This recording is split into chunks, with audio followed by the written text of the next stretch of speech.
Hare Krishna. We welcome all of you to Bhakti Vaibhava sessions. And today we are going to be starting the unit 3. And we are very, very honored to have Prembhaktirasa Mataji, who is a disciple of His Holiness Radhanath Swami Maharaj. She has been practicing Krishna consciousness for the past 20 years. And she has traveled to USA and Europe, stayed over there, and then she has preached all around wherever she has gone with her husband. And presently, she and her good husband, they are serving as a counselor in ISKCON Pune. And they are very much keen in the Shastric studies. And Mataji is Hare Krishna. Am I audible? Can you all hear me? Yes, Mataji has finished her Bhakti Vedanta from Mayapur Institute, and which is towards completion. And she's a very active student in the Bhakti Vedanta at Mayapur Institute, and she's also serving in the Girls' Voice in Pune. And we are very honored to have her among us, and she'll be facilitating the Unit 3 of Bhakti Vaibhava. Thank you very much. Hare Krishna.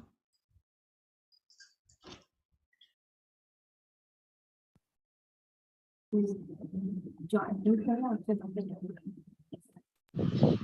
Krishna, Mataji. Please accept my humble obeisances. Hare Krishna. Somehow I could not hear. So I think, is my voice clear now?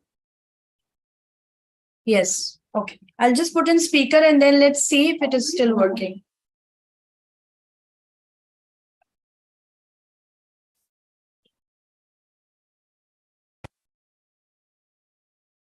Hare Krishna. Can somebody say something now? Hare Krishna. Hare Krishna, Mataji. Please accept my humble obeisances. Hare Krishna, Mataji. Dandavat Pranam. Okay.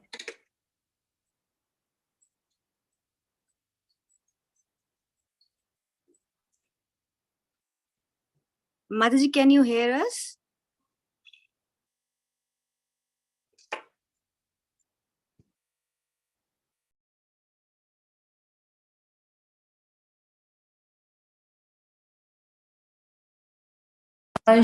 What should we do? It's almost 10:08 and we are 15 of us right now.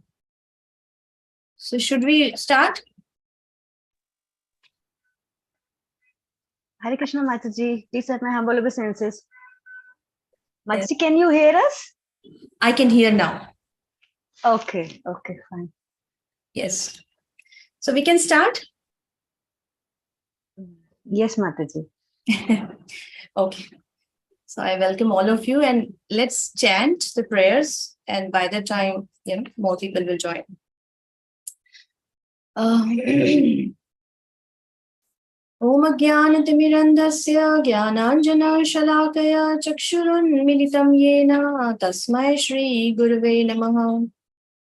Shri Chaitanya Manobhishtam Sthapitam Yena Bhutale Swayam Rupa Kadamayyam Dadati Swapadantikam. Vandeham Shri Guru Shri Yuta Padkamalam Shri Gurun Vaishnavamscha Shri Rupam Sagrajatam Sahagana Raghunathanvitam Tam Sajivam Satvaitam Savadutam Parijana Sahitam Krishna Chaitanya Devam Shri Radha Krishna Padan Sahagana Lalita Shri Vishakhanvitamsha Namo Vishnu Padaya Krishna Prishtaya Bhutale Srimate Bhakti Vedanta Swami Niti Namine Namaste Saraswati Deve Gauravani Pracharine Nirvishesha Shunyavadi Paschatya Deshatarine Shri Krishna Chaitanya Prabhu Nityananda Shri Advaita Gadadhar Shivasadi Gaura Bhakta Vrinda Hare Krishna, Krishna Krishna, Hare Hare, Hare Rama, Rama Rama, Hare Hare. Om Namo Bhagavate Vasudevaya. Om Namo Bhagavate Vasudevaya. Om Namo Bhagavate Vasudevaya. Narayanam Namaskrityam Naram Chaiva Narottamam Devim Saraswatim Vyasam Tato Jayamudiraye Nashtaprayeshu Abhadreshu Nityam Bhagavat Sevaya Bhagavati Uttama Shloke Bhaktir Bhavati Neshtiki Krishnaya Vasudevaya Devaki Nandanaya Cha Nanda Gopakumaraya Govindaya Namo Namaha. Srimad Bhagavatam ki jai, Shri Krishna Bhagwan ki jai. So I offer my respectful obeisances to all the Vaishnavas, to all the gurus, to all the acharyas. Vancha kalpatarubhyasya cha kripa sindhubhya eva cha patitanam pavanebhyo Shri Vaishnavebhyo namo namaha. Hare Krishna, everyone.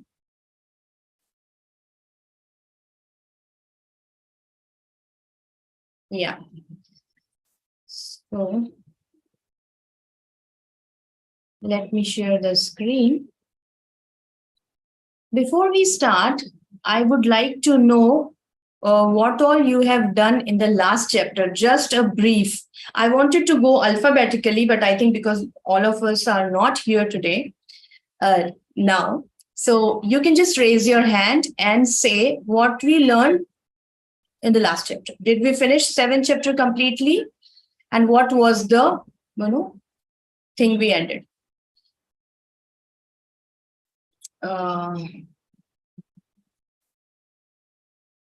Yes.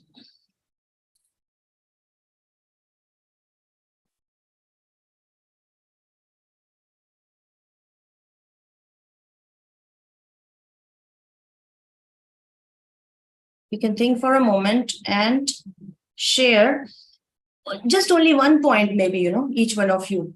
Whatever you remember from Pandavas, Kunti Maharani, Draupadi, Ashwatthama, whatever. So, here is my screen. You all can see this? Yeah? Yes, Mataji. Okay. So, Ras Raman Krishna Prabhuji, Dandas Pranam. Yes, Prabhuji. Yes, Mataji, Pranam. Hare Krishna.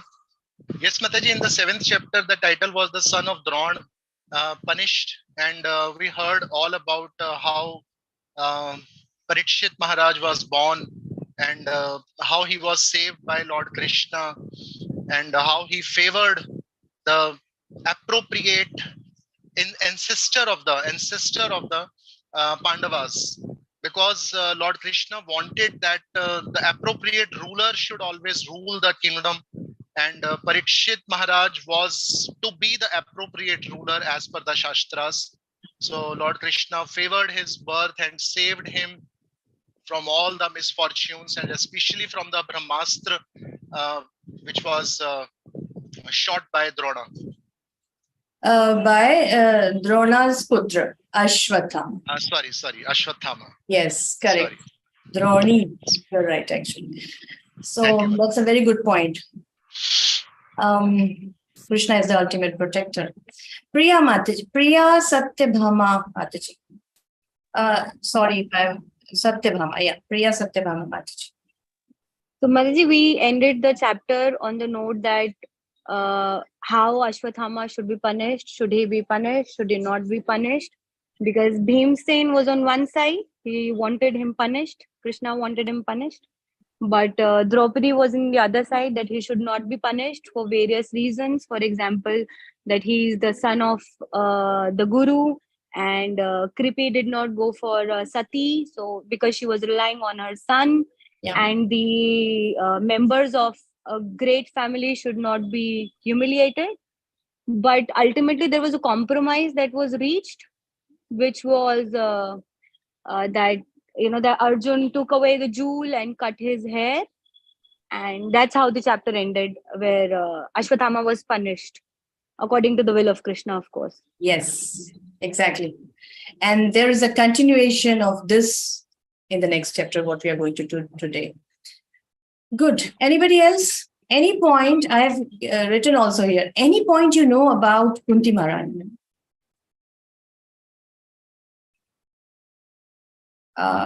this is a good way of introducing each other also, because I will be able to know you.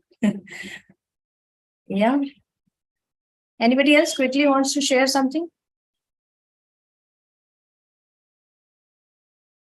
Yes, Jagat Mata Sachi. Mataji. Hare Krishna Mataji, Dandan Pranams. Maji, I like the character of Srimati Draupadi. She was in great pain when her 5 sons were killed, but still she showed great mercy and quality of devotee. That is amazing.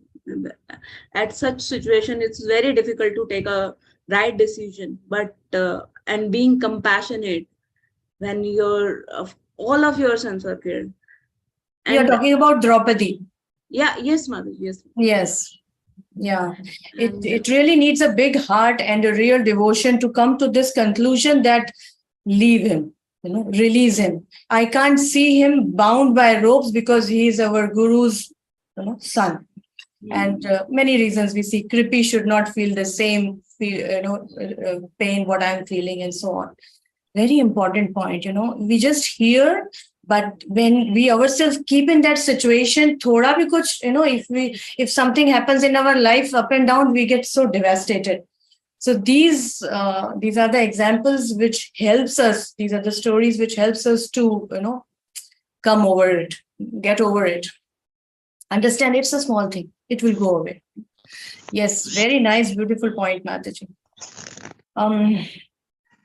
Anybody else? Okay. We will do more interaction during our discussion. Let's start today. So, Hare Krishna, everyone.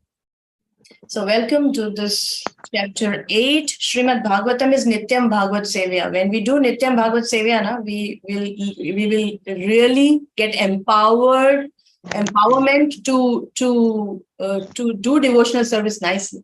So this is one of the beautiful, one of the most important chapter prayers of Queen Kunti and Parikshit saved.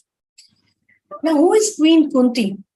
Since her birth, she's suffering, basically. Although she is a great devotee of the Lord. I will show you one secret, what Prabhupada has told us in his purport. I'll tell you that little later.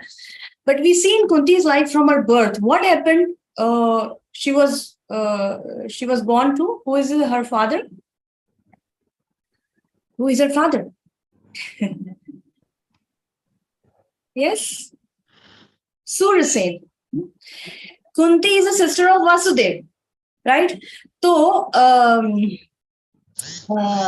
as soon as she was born, she was sent to Kunti Bhoj because Kunti Bhoj did not have any child. So he adopted Kunti. And when she was small, that time only, she used to serve nicely. Once Durvasa Muni came, and everybody was afraid because we know Durvasa Muni is very, very expert in giving curses. Whenever he finds somebody not following exactly, he immediately get angry and give curse. So she served him so nicely that she got a boon. In her childhood only, she got a boon, such a big thing. And what boon it was? Not a small boon, you will get this and that. No, what boon? You can invite demigod and get a benediction from that. Such a big thing Durvasa Muni gave her. And she tried. And what happened? She got karma. But it was before marriage, so she had to, leave him in the river. It is such a painful situation. And kya kare? Because she was not married. And it is really, it is not the time today where everything is okay. But especially in foreign countries, we see it's very normal.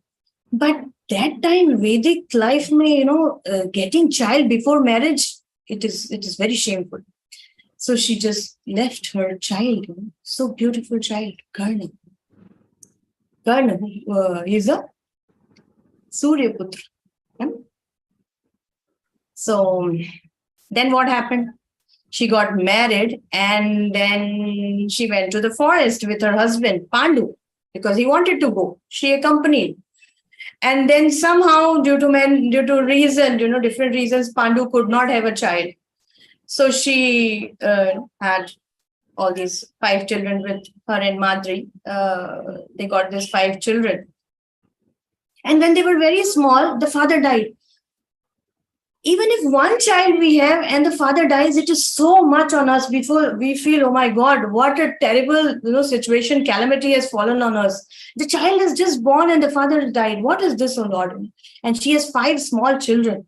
And we have the support of our family also. She had no support. She was in the forest. So when she went back to Hastinapur, they were, they were not accepting, first of all. Whose children are they? We don't know. They were doubting also. And then the sages came and confirmed, no, this is Pandu's children only. So they accepted.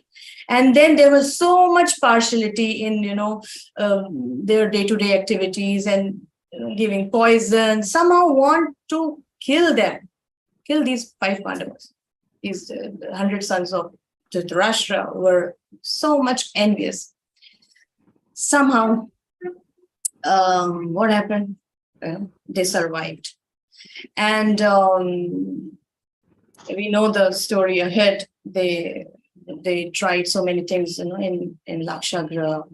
They tried to burn them. And then they disrobed Kunti. And then the 12 years of exile and 1 year of incognito. And when they came back, okay, we did everything according to the promise. Now you give. He said, no. I will not give, not a single, piece of land I will give.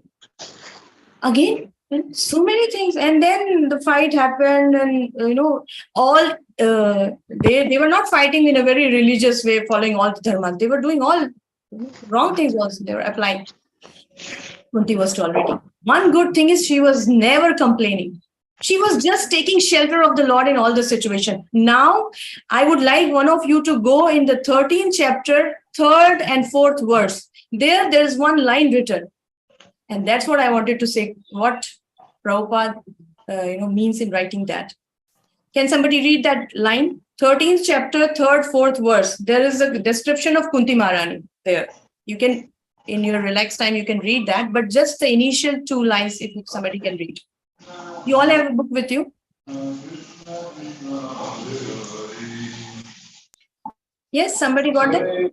Purport, first 2 lines. Purport mein, there are descriptions of Draupadi, Kunti, Subhadra. So just Kunti Maharani's first 2 lines.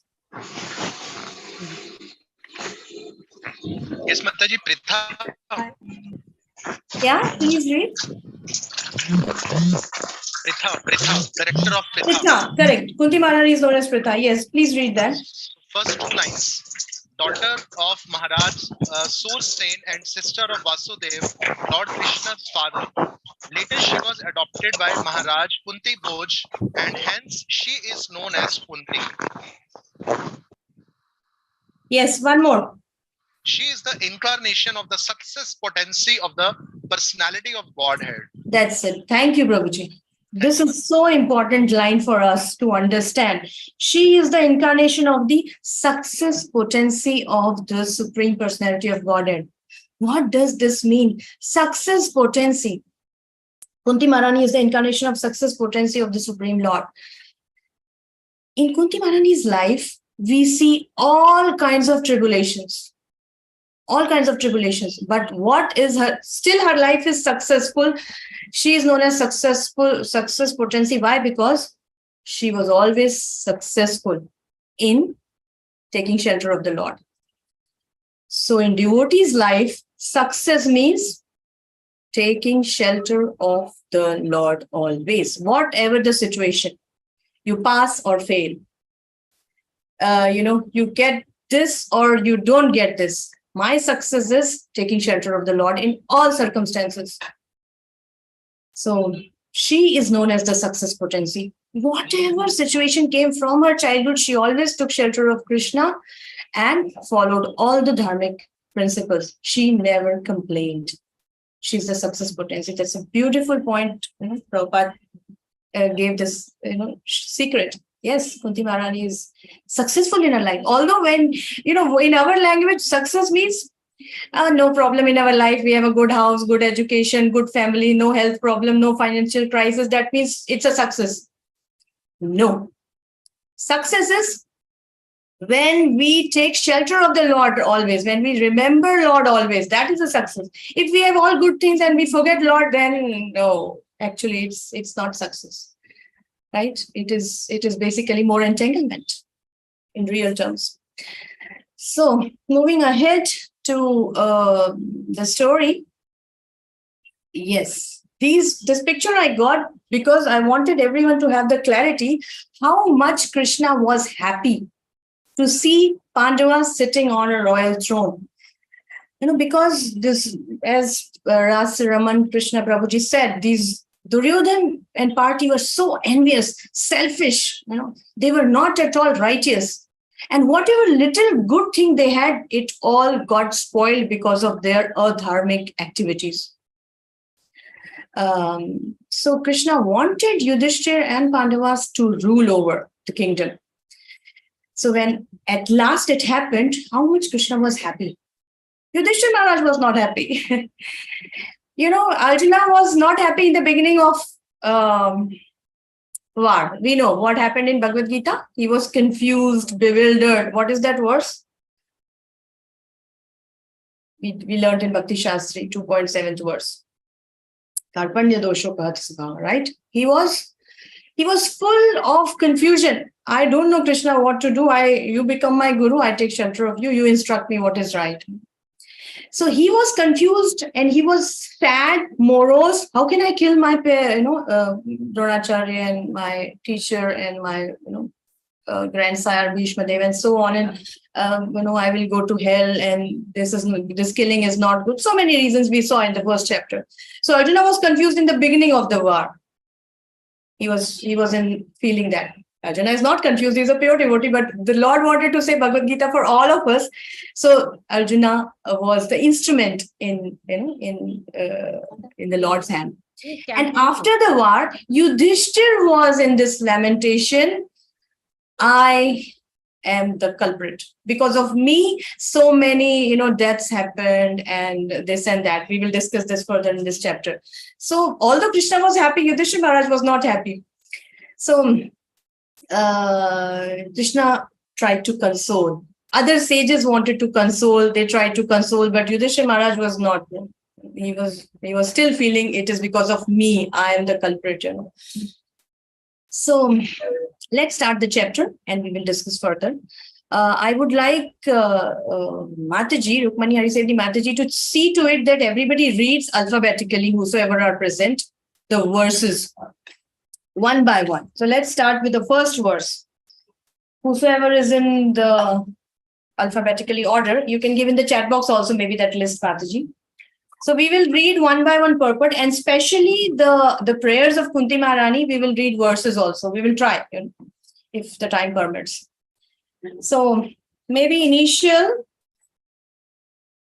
3 translations, if you can read.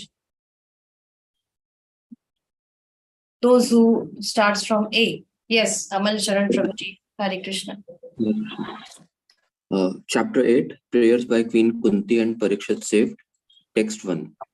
Suta uvacha atate samparayate nam shvanam udakam ichchatam datum sankrishna gangayam purushaktra yuya striya. Prabhuji, can I just ask you to just read the translation of these verses at the moment? Definitely. Yeah. Definitely. Suta Goswami said, thereafter the Pandavas, desiring to deliver water to the dead relatives who had desired it, went to the Ganges with Draupadi. The ladies walked in front. Text 2. Translation. Having lamented over them and sufficiently offered Ganges water, they bathed in the Ganges, whose water is sanctified due to being mixed with the dust of the lotus feet of the Lord. Text 3. Translation.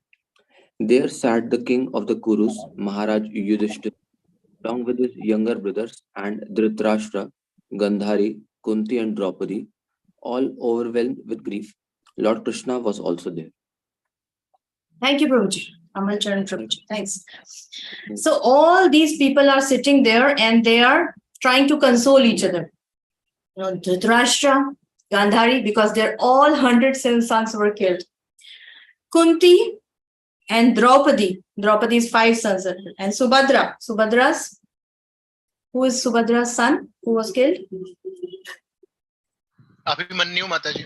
Yes, Abhimanyu. He was also killed. So they're all lamenting and offering the final rites and final things, oblations to Ganges water and all these things. And then Krishna is trying to console.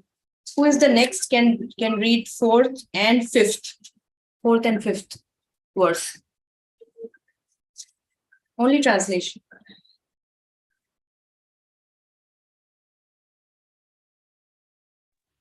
Mataji, can I say the name? Then they can. I think so. read? Yes, Mataji. Yes. Yeah. Yes. Amrinder Hari Prabhu.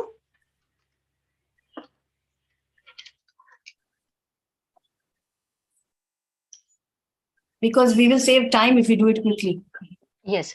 I guess Anand Mataji. Text 4. Citing the stringent laws of the Almighty and their reactions upon living beings, Lord Sri Krishna and the Munis began to pacify those who were shocked and affected. Text 5. The clever Duryodhana and his party cunningly usurped the kingdom of Yudhishthira, who had no money. By the grace of the Lord, the recovery was executed, and the unscrupulous kings who joined with Duryodhana were killed by him. Others also died, their duration of life having decreased for their rough handling of the hair of Queen Draupadi. Yes. Thank you, Anilina Mataji. So Krishna is trying to console. This is all Kala. This is a time factor. And this is how the nature works. Everyone who has taken birth has to die. So many things like this he was trying to console. But it is no one can counteract the will of time. These all things he was telling. And 5th verse, what Mataji said is, the unscrupulous kings who joined with Duryodhana were killed by him. Why? Because they insulted Draupadi. Pandavas were so nice devotee. As a devotee, what we learn is forgive and forget. Don't take things seriously. Even if somebody is doing wrong to us, what is our teachings? How we should take it? We should forgive, Mataji. We should forgive. We should not take revenge, tit for tat, and curses, this and that. We should not do. This is what a devotee learns. So, Tattenukam. Whatever is coming, it's because of my karma. Let's accept gratefully. That is the learning for the devotees. And Pandavas here are great devotees, pure devotees. So why they, do this big war? Yes, Krishna wanted. But why Krishna wanted? Because they insulted the chaste lady Draupadi. This is very important. Because of insulting this chaste lady Draupadi, they could have forgotten. Till now, they were forgiving only. They were always forgiving. Poison diya, it's okay. Forgive. This fire in the palace, okay, forgive. They went. They don't wanted to go back, so they went to the forest. And many times it happened. But this incident, this is too much. This cannot be forgiven. So this is too much. We cannot forgive this. And that's why war happened. This battlefield, this war happened of Kurukshetra only because they insulted the chaste lady. It is so important to give protection. And Prabhupada, keeping this incident in mind, Prabhupada highlights this very important point about protecting these 5 personalities. Right? We see in our purpose. Right? We see in our purpose. I think my voice I heard again. Is it? Something happened? Okay. Yes, Mataji. It was echoing. Yes, Mataji. I don't understand why. It's fine, Mataji. Now. It's very little, Mataji, understandable. Not okay, fine. So now we have to just think for a minute the examples where We disrespected these 5, and the disaster happened. We suffered. So just quickly, we can remember a lot of things, of course, from our scriptures, but just at least one for one personality: Brahmanas, cows, women, children, old men. Why they need to be protected? Prabhupada says the protection of the Brahmanas, because Brahmanas are the head of the society. They give the direction. Brahmanas, they do the samskaras right from the beginning till the end. The Brahmanas guides us. They are like Brahmanas, Kshatriya, Vaishya, and Shudra. So Brahmanas are very important in our life, and it is said in many places. If we disrespect Brahman, if we steal the property of a Brahmana, what what we have to suffer at the end. We will see many examples as we go on in our Bhagavatam. So Brahmanas maintain the institution of Varna and Ashram, so that we can all advance in our spiritual life, which is the goal of human birth. So Brahmanas are very important. Cows, Namo Brahmana Devaya, Go Brahmana Hitaya. Krishna likes cows, and cow gives milk. From that milk, pure ghee, butter, and yogurt, and so many things which is required for the worship, also for our health also. I was hearing cows have 4 nipples. 2 is for the calf, and 2 for is extra for human beings. Otherwise, you see, whenever a human being has 2 nipples, so one child is born at a time. And when the species have more nipples, then the more offsprings are born. Can you give some example? And a living species having more nipples. We see. Like dogs. Dogs, yeah. Pigs. They have more nipples, so they give multiple offerings at a time. They give birth to multiple offerings. But human being, only one. Sometimes it's exceptional. And cow also one. But she has 4 nipples, so 2 is extra. Our mother feeds us for 1 year, 1.5 years, 2 years. But the rest of our life, we sustain on cow's milk and cow products. Not only ghee and yogurt and this, cow urine and cow dung is also so auspicious. Without that, we cannot do even worship. Yagyas and purifications will not happen. It's important. Women. Prabhupada says the protection of women maintains the chastity of the society, and we have a lot of discussions in the first chapter of Bhagavad Gita, what Arjuna said. If we kill these, the women will become polluted, and Varna Sankara will happen, and so many things. So we need to protect every woman. And then Chanakya Pandit says, woman should always be under protection. First from father, then from husband, and then from son. Children. Yes, about children. Why children are protected? Because they are our future. If we train them nicely, if we take good care of them, Prabhupada says the protection of children gives the human form of life its best chance, best opportunity to prepare to go back home, back to God again. So, we see from beginning, if we give good facilities, good knowledge, good, care, the children can grow nicely. They understand. Otherwise, other children whom we don't, take care nicely, or they have shortage of many things or something, then they don't achieve the things what they want or what is the real thing. So protection of children should be from the very day of begetting a child, and that means from Garbhadharan, from the time when conception happens. Since that time, we should give protection to the child. Protection to the child means that time we should give protection to the child. Protection to the child means that time we should give protection to the child. Protection to the child means that time we should give protection to the child. Protection. Okay.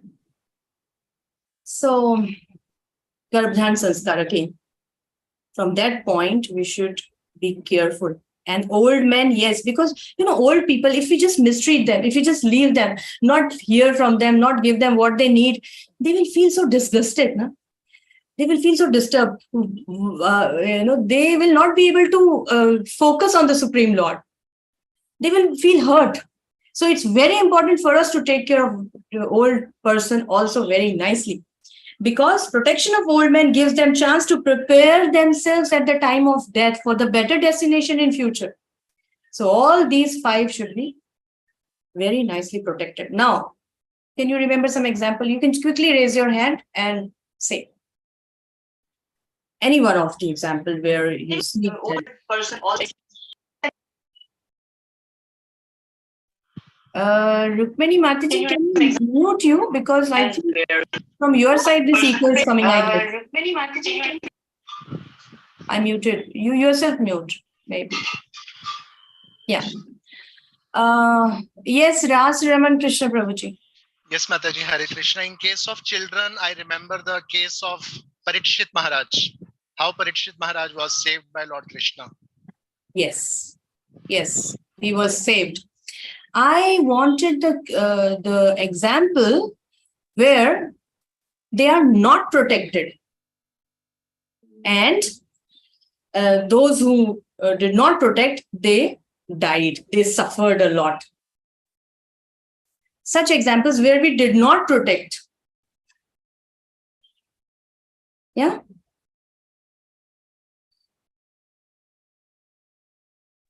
You can take some time, 30 seconds, where we did not protect and then we suffered. We recently celebrated, Priya Satyabhama Mataji. Yes. Maji, would the example of Draupadi be counted here? Because when she was disrobed, nobody came to her aid and nobody protected her. I mean, she called out to Krishna and Krishna came, but the family members did not protect her. Yeah. That's good point. And that is the reason where all, which is the source of all these discussion. So Draupadi is a very good example. So those who disrobed, those who mistreated her, they all, see, unscrupulous king died. So those kings and those other kings who helped them, who supported them, they also were died. So yes, good example. Anything about cows, brahmanas, children, old women, old men? Yes, Jagat Mata Mataji. Children, Prahlad Maharaj Mataji. Exactly. Children, Prahlad Maharaj. Hiranyakashipu had only one business, somehow to kill Prahlad, because he was so disturbed. Why this child is just chanting Vishnu, Vishnu, Vishnu, Vishnu, Vishnu. So ultimately what happened? He got killed. He was so powerful. We know this story, Nrsimhadev appearance just went, and we know all the stories. He was so powerful. With the blink of his eyes, he used to make demigods work things. But at last he died. So it is so important, and especially the hurting devotees. Oh, you will not be saved. So children. Any other example of brahmanas and cows? Amal Charana Prabhuji. Yes. In case of children, like we have child protection team CPT, and Prabhupada was very conscious about children in ISKCON, because Prabhupada always mentioned that these are Vaikuntha men who came here to complete their devotion. Yeah, you're talking about protecting them in ISKCON, right? Yeah.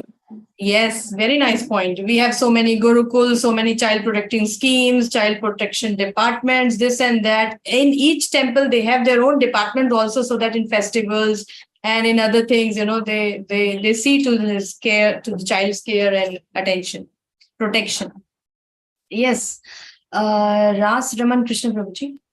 Yes, Mataji. Similarly, like Amal Charan Prabhu said about the children, in case of cows, we have slaughterhouses also, and ISKCON to the Prabhupada, we have always been against the slaughterhouses. More and more cows are being killed, and we always raise voices against killing of the cows. Yes. Big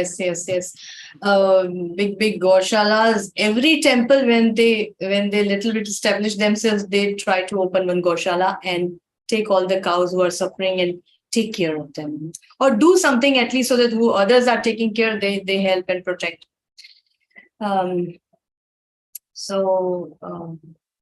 Yes, any other brahmanas and cows? Yes, these demons, especially when they get power, no, they try to disturb brahmanas and cows. Hiranyakashipu did the same. As soon as he got power, go everywhere. Whoever is doing yagya, just kill them, spoil their yagya. Ravana also did the same. So ultimately, they were killed.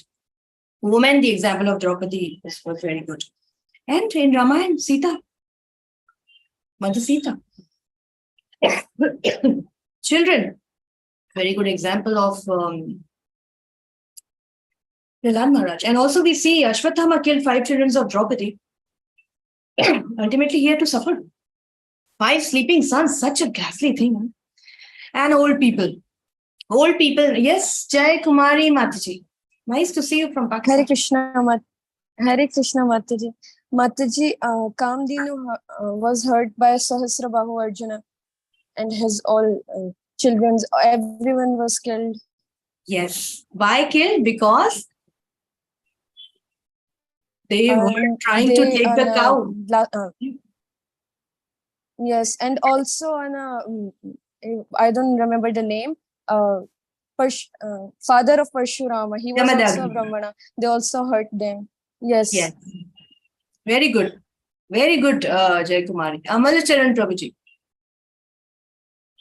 Yeah, Motherji, the beginning of Kali Yuga started like this. When Parikshit Maharaj saw that bull was being killed, he was standing on. Yeah. Yes. Correct. So we see many instances where we protecting. You're talking about protecting. Yes, protection. One thing left, old men. Somebody mistreated the old man and then he got suffering. I can think of one, where this in Pandharpur, there's a story. Remember Pundalik's story? He was earlier not treating his parents very nicely, not caring of. Yes, Priya, Satyabhama Mataji? Mataji, would the imprisonment of Ugrasen be counted here? Because ultimately, Kans. Yeah. Oh, wow. Very good example. Yes. He mistreated his father and he got killed. He got the reaction. Very and for Brahmanas, Mataji, Ravan basically troubling all the Brahmanas for not, he was not allowing doing them yagyas and everything in his kingdom, and eventually he was killed by Lord Sri Ram. Yes, exactly. Very good example. So what I was talking about, old men, she gave a good example, like Guru said, and then I was thinking about Pundalik also. He was not taking care of his parents nicely, and then he got a deadly, very much painful disease. Then he understood. Then he started serving his parents, and then he got free from the disease. And then he was serving in such a nice way that when the Lord came, he asked the Lord to wait. I'm serving my parents. You please wait. Lord said, where should I wait? So he gave this brick. That's how this Vitthal Rukmani, Vitthal, Lord Vitthal name came. So to such an extent that he started serving the parents. So we get reactions, we get suffering if we don't treat these people nicely. Many, many places you will see these points will come to take care of these people. So we move ahead because we have to move. Verse number 6. Yes, somebody can read verse number 6, 7. Krishna Prabhu. 6, 7, 8. 3 verses. Dhamasi Kripa Prabhu. I think the rule is to keep the video on so that we all can see each other. Mataji, I have to read.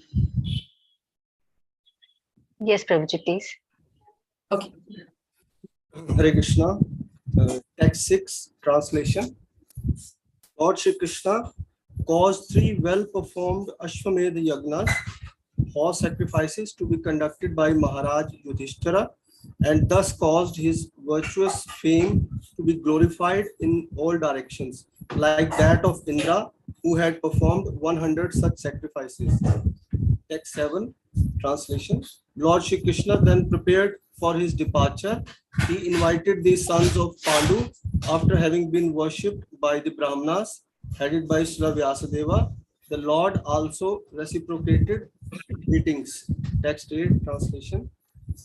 As soon as he seated himself on the chariot to start for Dwarka, he saw Uttara hurrying toward him in fear. Yes, thank you. So, now here is a turning point. As soon as he seated himself on the chariot to leave from Hastinapur and go to Dwarka, he came from Dwarka to help Pandavas and settle all the things nicely, make Yudhishthira Maharaj king, and everything now happened nicely. Now he is ready to go back to his home. After work is finished, let's go back home. And then he saw Uttara is coming, running towards him. And it is so natural for a devotee to, always approach the Lord. For a devotee, as a child, whenever he's in trouble, mommy, he just calls mother. He runs back to mother. Similarly, devotees, they are so devoted. Whatever happens, they go to the Supreme Lord for shelter. So Uttara came running to Krishna. Now the question is, why she did not go to her in-laws?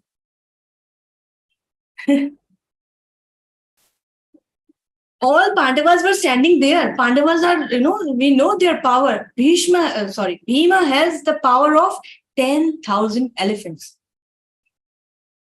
We know how he got when there was a poison, Yudhishthira, this Duryodhan threw him in the river. And then he went inside and somehow the snakes bit him. And that poison what Duryodhan gave, it was one poison is counteracted by another poison, right? So when the snakes bit him, that poison counteracted the poison what Duryodhan gave. So he was free from the poison. And they all took him to the king of the snakes there. And he was very happy. They gave this, nectar, and also he got the boon basically. The suffering or the pain in devotee's life, the calamities in devotee's life becomes benediction. So he got this much strength when he came back, 10,000. Well, now what does this mean? How do we understand? Bhim has the power of 10,000 elephants. I was hearing, it means if you stand 10,000 elephants in a row, and if Bhim kicks one of the elephant in the first who is in the row, that means all 10,000 will fall. That much strength he had. So much strength. So Bhim, and then Arjun, the greatest warrior, and then Yudhishthira, Nakul, and everyone. But she was not going to them. Let's see the next one. We will discuss more. This is the shlok, and we would like to recite this. Pahi pahi mahayogin deva deva jagatpate nanyam tvad abhayam pashe yatra mrityu parasparam. She's telling pahi pahi mahayogin. Pahi pahi means, what is pahi? Save me, protect me. In many of our songs, this word comes pahi mam. Mahayogin. Mahayogin is, you are the greatest mystic. That means you can do anything. You are the greatest mystic. All mystical powers come from you. Deva Deva. You are the Deva of all the Devtas. You are the supreme Dev. And Jagatpati. All the universe is working under your direction. You create, you maintain, you annihilate. All the universe and the residents in the universe, you are the Lord of everyone. Jagatpati. Pahi pahi mahayogin deva deva jagatpate na anyam. I cannot see anyone else who can abhayam, who can provide me abhayam, fearlessness in this material world. This is a sign of devotee. So nice. Na anyam tvad abhayam pashyet. Everyone is looking for fearlessness. And who can provide actual fearlessness is Krishna. So devotee always approaches Krishna. No other shelter. No other shelter. I cannot see any other shelter. Yatra mrityu parasparam. Mrityu parasparam. No. We got this material body. Birth, old age, disease, death. Nobody wants it, but nobody can avoid it. Everybody has to face this death, which is so fearful.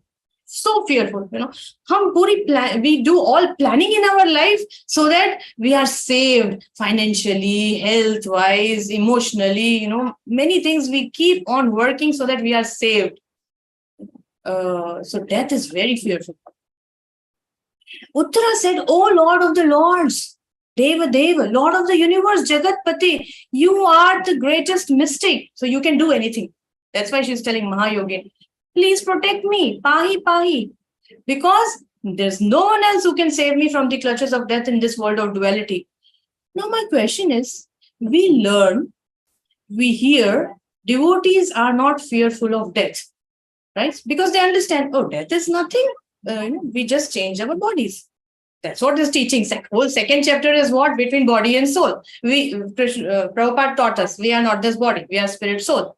That means when the death happens, we understand, we make others understand that there is a change.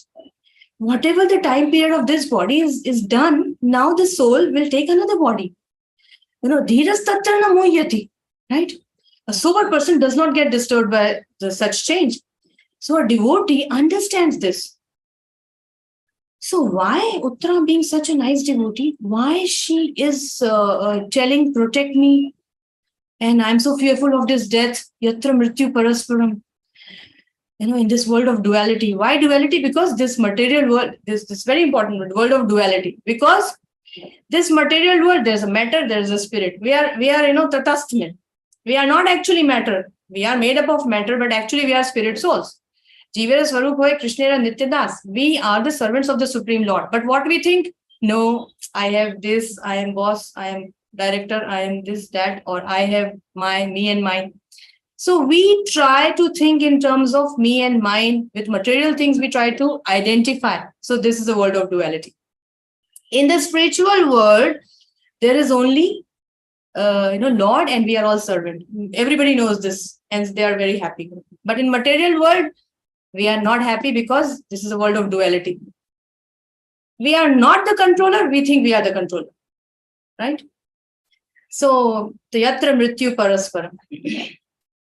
So, Pandavas must have got offended, no? Why our daughter-in-law is going to other person? Why she is not coming to us? We are standing here in front, ego bhi hota hai hamara. Why she is not coming to us? I can protect. But why Pandavas are not getting offended? Why? Mataji, actually, all the Pandavas were surrendered souls. All Exactly. of them were depending on Lord Krishna only. And Uttara could have seen that. Uttara could have seen that all my elders were depending on Krishna. So why should not I depend on him only instead of depending on the elders? Yes, Rastavan Prabhuji. Very good. Amal Charan Prabhuji, you have some other point? Because of her past experiences, she have seen how Lord protected them in the case of their calamities and destruction and all that. Yes. And recently happened. What was recent thing? She herself saw Arjuna when Arjuna was going. We did it last chapter. Anybody remembers that? Recently. Very good example. In all the past, she has seen that Pandavas also taking shelter of Krishna, and they are pure devotees, so they will not get offended. We all are basically dependent on the Lord. We should take shelter of the Lord. Devotees know very well. And recently she saw when Arjuna was chasing Ashwathama, and Ashwathama, to protect himself, threw the Brahmastra. So what did Arjuna do? He was doing himself something? No. He approached Krishna. Please save me. I don't know what this is coming. So Krishna helped. Oh, this is Brahmastra to protect himself. Ashwathama is released. You also. He does not know how to take it back, but you know. So you send another Brahmastra and counter person. So that's why, Pandavas did not get offended when they saw that Uttara is running to Krishna. And second important thing is there was no time. Sometimes there's so much urgency. So much urgency. The Brahmastra is coming. If I keep trying myself or, to my this, that, my property, my, I have bank security, it will be late. We have to quickly take shelter because the time is so crucial that time. She's seeing that fiery arrow coming towards her womb. Let's read this next verse. I will read. Oh my Lord, you're all powerful. A fiery iron arrow is coming towards me very fast. This is the urgency. She's thinking it's coming very fast. Let it burn me. The another question is, first we understood that being a devotee, she directly approached Krishna. My second question is why she's fearful of death. She's asking, please protect me. A devotee generally should not be fearful of death, understanding it's the Lord's plan. If he wants me in this body to serve anymore, I will serve. If he wants, no, you better leave this body, take another body, go there and serve. I'm happy with that. Whatever the Lord's plan, I will follow. A devotee's understanding is this. And that's what we will try to improve and imbibe on that. That is the ultimate. Uttara, why she's telling to protect me? Okay, if it is Lord's plan, let me, whatever Lord's wishes, I will follow. Why she is worrying about her death? Yes, Amal Charan Prabhuji. Because of the last progeny which is in her womb. Exactly. Yeah. Priya Mataji, anything else? Priya Satyama Mataji? Mataji, I was just saying she was not worried for herself, she was worried for her child. Yeah. So it's the responsibility of a mother to take care of a child, to give protection to a child. It's a responsibility of a whole society to give protection to the child, we just saw in 5th verse. But especially a mother, it's her prime responsibility to give all protection to her child. And she is doing her responsibility. And also, this is only one higher is left, of this Kuru dynasty, basically. Not only Pandav, Kuru dynasty. It is written here. In the next verse, we will see. This is Kuru dynasty. This is only higher left. So she has to protect. She was pregnant. And Maharaj Parikshit, it's written, Prabhupada has written, Maharaj Parikshit, a great devotee of the Lord, is in her womb. So it's her responsibility to give protection. Next, moving 11th verse, somebody can read. 11, 12, 13, and 14. Din Pamni Mataji.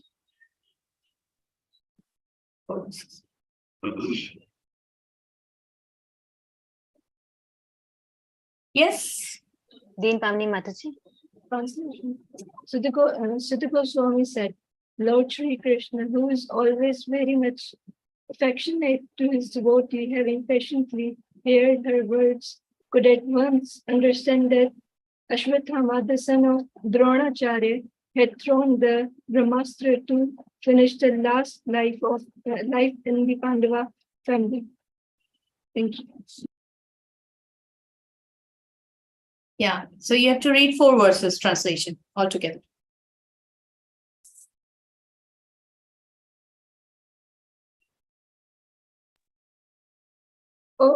O foremost amongst the great thinker, Munis, Shonaka, seeing the glaring Brahmastra proceeding towards them, the Pandavas took up their 5 respective weapons. The Almighty Personality of Godhead, Sri Krishna, having observed that a great danger was befalling his unalloyed devotees, who were fully surrendered, so at once took up his Sudarshan, this in order to protect them.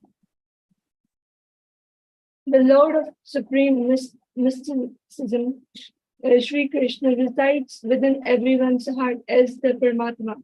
As such, just to protect the progeny of the Kuru dynasty, he covered the embryo of Uttara by his personal energy. Yeah, thank you. So, Lord understood. When Uttara approached him, Lord understood. And he does not do any moment delay. Lord is not bound by time and space. When Draupadi called from Hastinapur, Lord was in Dwarka, immediately the sari came. Lord is not bound by time and space. We are bound. If we are here and if something happens to another city, I have to plan to go, flight, whatever, I cannot immediately go because I am bound by time and space. Lord is not bound. So immediately he understood this is coming from Ashwatthama, and Ashwatthama is such an envious person. He's not grateful at all. Recently, just now, Pandavas gave him so much kindness and compassion by releasing him. They could have killed him, right? When Arjun tied him in a rope and he brought in front of Draupadi, they all were discussing, that is the last chapter, they all were discussing and deciding what to do with him. And at last, give also punishment, kill and not kill. You know this, huh? Kill and not kill. So insult him in such a way that he's almost killed, but not kill him physically. So they actually released him because of their, heart of a devotee. Don't kill. So one should be grateful. Huh? I have got this kindness from them. They are compassionate to me. Let me not disturb them. Let me, not do more bad. But now he's killing this small child also. Killing anybody is a sin. Killing children is the big sin. Killing a child which is not born is the biggest sin, So he's doing such a heinous act because he is not grateful. He forgot all his, things what he just got from Pandavas. So Krishna understood. And the 13th verse is important for preaching application, for personal application, Bhaktavatsal. Why? Krishna is Bhaktavatsal, we know. But here what happened? He had a vow that he will not take any weapon. That was the vow before the war only. But now he immediately took the Sudarshan Chakra, right? Anybody will think, what, Krishna, you are not keeping your promise. I don't care, I care about my devotee. Na me bhakta pranashyati. So whosoever say what, that's their business. I take care of my devotees always. And immediately, because he is not bound by time and space, immediately he took the Sudarshan. One Brahmastra was coming to Pandavas. He counteracted that. Another was coming to Uttara's womb to kill this small baby who is going to become the emperor of the whole world. Immediately. Lord is outside standing and Lord went inside, just became the size of a thumb, and he went inside. You can see this picture, and he protected. It is said he made this protective shield. And I also heard he was roaming around, in the womb with this Gada and Chakra to save him. Because this is Brahmastra. No? So by his power, he could counteract the power of Brahmastra. So he made a very nice protective shield and he protected. And the child Parikshit got the darshan of Krishna. This you will learn in more details in 12th chapter, how he protected Parikshit. There is a birth of Parikshit chapter, So there you will learn. But he protected the child in the womb. And now, okay, the job is done. So we are discussing it in so detail, but it happened in just quick moments, And then Krishna again sat in the chariot. Now, okay, everything is done. Now I can leave. You all are now kings. Everything is peaceful. So, 16th verse, it says, don't think that this is something wonderful. Because he can do that, For us, it is wonderful, yes. For him, it is not very difficult, So, because he is infallible personality of Godhead, he maintains and annihilates this big universes. So he can do that. And then when he started to leave for Dwarka,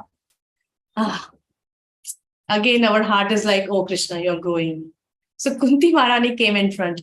And this lady, she has a very, very grateful heart.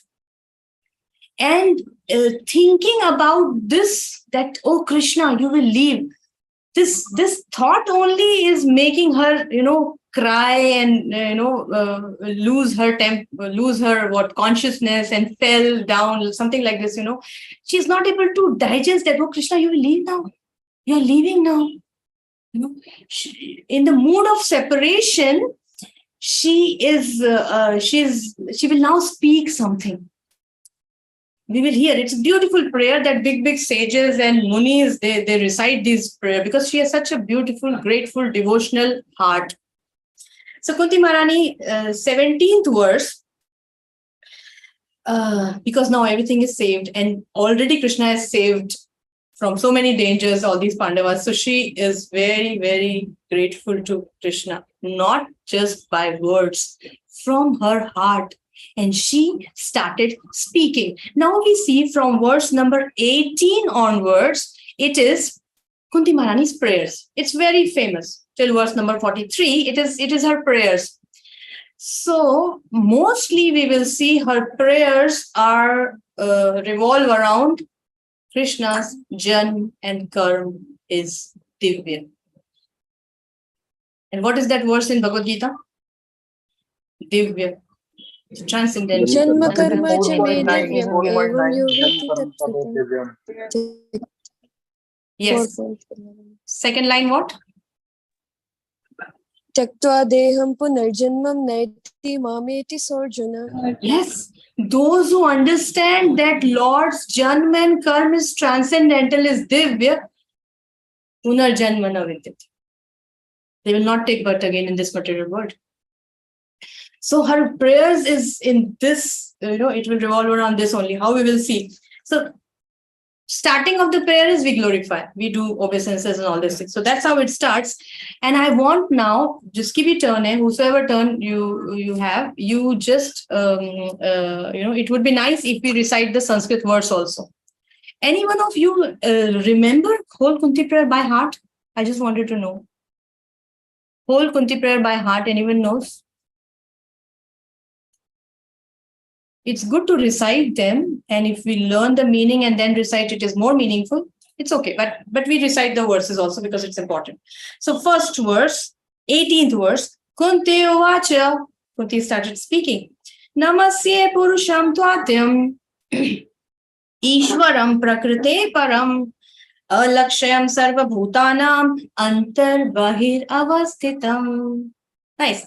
Kunti Maharani is namaskar, offering her obeisances.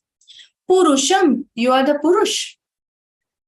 So Krishna might be telling, oh yes, there are many Purush to whom we are referring, I'm also a Purush, but what? So she is telling, no, you are the Supreme Purush. Adyam, Purusham Tvam Adyam. Adyam means the original Purush, the original person. So, of course, we are all eternal. The soul never dies. But Krishna is the original person. Krishna is the original person. So this is the topic of this verse. Namasya Purusham Tvadyam Adi Purush. And she understands. Oh, Krishna, this is not my nephew, He's playing the part of a nephew, but he is the Supreme Personality of God. She knows very well. That's why she is able to recite this beautiful prayer. Namasya Purusham Tvadyam. You are Adyam, the original Ishvara. The original Ishvara. Namasya Purusham Tvadyam. Ishwaram Prakrite Param. Ishwaram. So there are many Ishwar. Prabhupada's right. There's Chandra, Surya, Varun. They all are little controllers, Actually, we are all also I'm the controller of my house. I decide what will I make, which furniture I will keep where, I'm little controller. Many controllers there, but you are Supreme Controller. You are Supreme Controller. Namasya Purusham Tvadyam Ishwaram. Ishwaram is the Supreme Controller. Prakrite Param. We think we are controller, but we are bound by the Prakriti. Yesterday, I'm sitting here and speaking. Yesterday, a calamity happened, We had some big breakdown in our society. 3 big buildings of 20 floors each, and something happened because of rain or whatever. The power was not there since yesterday. Yesterday it went, we thought it will come in 1 hour, 2 hour, 4 hour, what a night. No, it did not came. Late night, no. We said in the morning, no. Exactly 9:30, I think 9:40 it came. And all our inverters were down. Everything was, I was not knowing how will I take the class today. The thing I'm telling, we think we are the controller, but we are not the controller. We are not the controller. Somehow, yesterday till night and morning when my inverter at around 6:30, the inverter also was shut down. So before that, I tried to my laptop, my daughter's laptop, my phone, my daughter's phone, everything. I was like, let it be full charged. We will do something with hotspot, even if because Wi-Fi also does not work now when there's no light. So Krishna saved me. Just before 15-20 minutes of the class, it came, and then we were all, charging all the things again. So we are not the controller. We think we are the controller, but we are not. It is all in his hands. So, Namasya Purusham Tvadyam Ishwara Prakrite Param. Prakrite Param. We are influenced by this Prakriti. we have this Klesh, Adi Devik, Adi Bhautik, Adhyatmik, which we are not, which is not in our control. How much ever we plan, something happens and things goes, which we did not plan even. But Krishna is Prakriti Param. He is not bound by these three modes of material nature. He is above Prakriti. Prakriti is coming from him. So he is not bound by this Prakriti. Ishvara, Parama Krishna, Satchidananda Vigraha, Anadiraj Govinda, Sarva Karan Karan. He is the source of all the cause of all causes. So, Alakshyam Sarva Bhutana. It is so beautiful. Every single prayer we can discuss for hours basically. Alakshayam Sarva Bhutanam, Antar Bahir Avasthitam. Now Kunti is telling you are Antar and Bahir. You are inside also and you are outside also. What is that verse in Bhagavad Gita? Which says you are inside, let's say. You are inside, where does Krishna resides? In the region of the heart, as Paramatma, right? So which is that verse in Bhagavad Gita? Sarvasya cha hridis. Yes, Sarvasya cham hridhi sannivishto. In the region of the heart, he resides in every living entity, whatever species. And there's another verse also, Ishvara Sarva Bhutanam Hridideshe Arjuna Tishtati. So he is residing inside everyone. Antar Bahir Avastita. Bahir also. Aham Sarvasya Prabhavo Matta Sarvam Pravartate. He's pervading in all over the universe. So it's outside also, inside also. But Lakshayam Sarva Bhutana. Although you are everywhere, surprisingly, you're not visible. Alakshayam, she's telling. Alakshayam. So now you're not visible. So what is the qualification needed to see the Lord? There is some qualification needed to see the Lord. What is that qualification? Premanjana Churita Bhakti Vilochanena Samspasate. Very nice. Thank you. The one Premanjana Churita Bhakti Vilochanena. Very nice. Loving devotional service is the key to have darshan of the Lord. Is the key to have darshan of the Lord. Bhajatam Priti Purvaka. One who does the worship, the surrender to the Supreme Lord lovingly. It is said loving devotional service, not just devotional service, loving devotional service. So that is the qualification to see the Supreme Lord. Alakshayam Sarva Bhutanam. You are existing both within and out everything, yet you are invisible to all. And Krishna also reserves the rights. I have my free will. Krishna says, if I want to show me my mercy to somebody, I will show. If I don't want, I will not. He has that free will himself. And he says in Bhagavad Gita, Namam drushkitino mudha. If the mudha person come and say, oh, if God exists, come in front of me. Otherwise, I don't believe that God exists. No, Krishna has a right. Now, why will I go in front of him?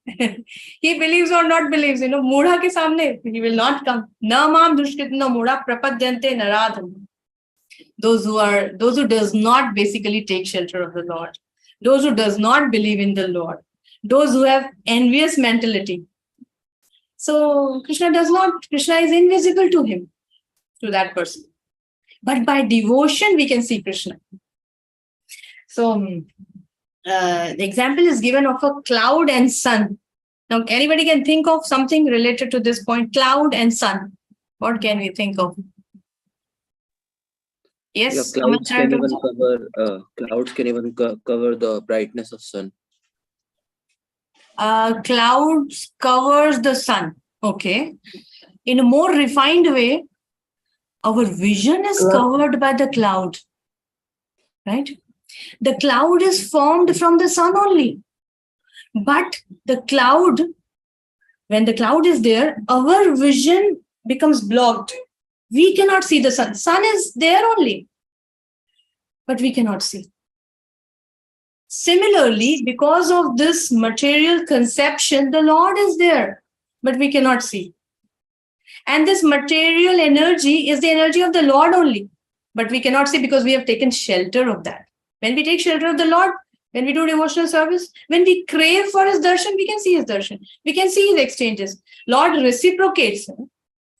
So Kunti Maharani, he is here telling Alakshyam Sarva Bhutanam Antar Bahir Avasthitam. So although you are within and without, you are still invisible. Right?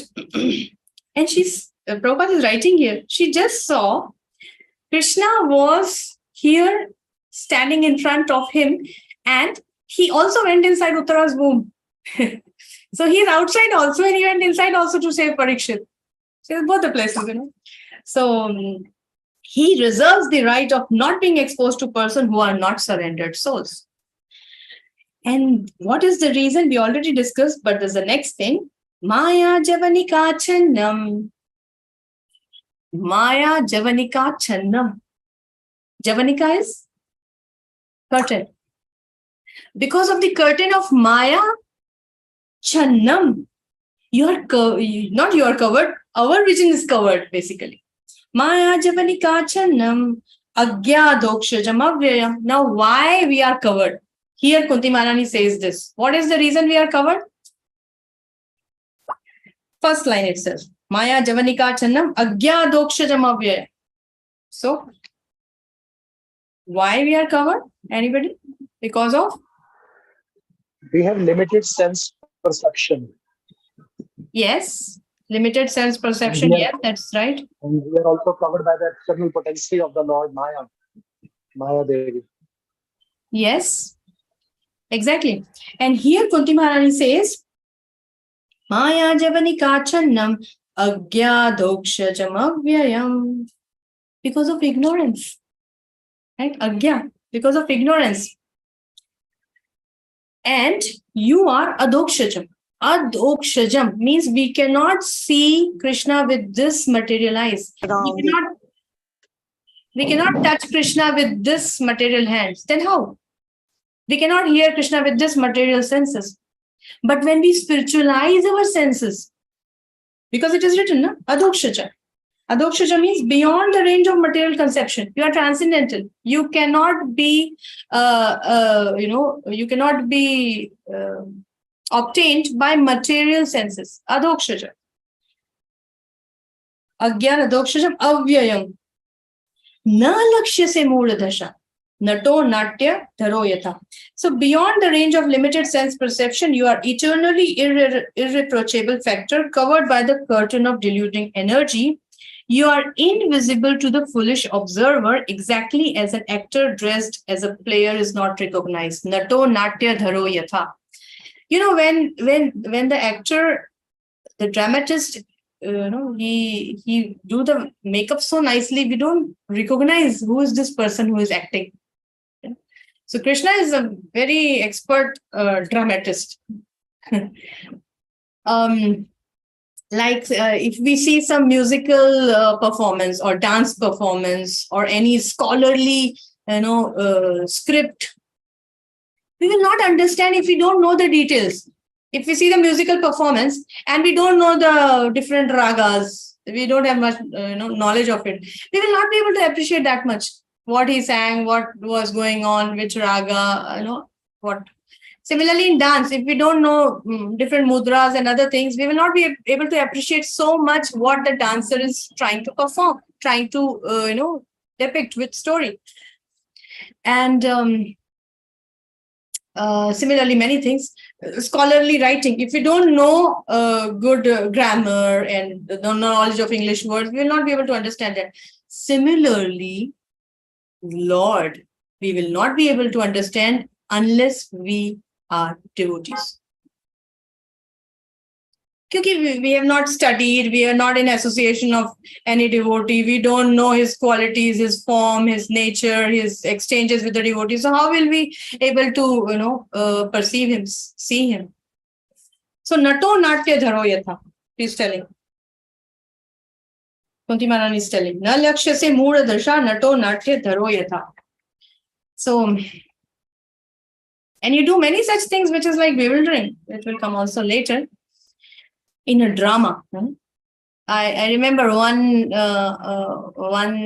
time in a drama, one Mataji, she played such a nice role that we were not able to recognize that this is that Mataji.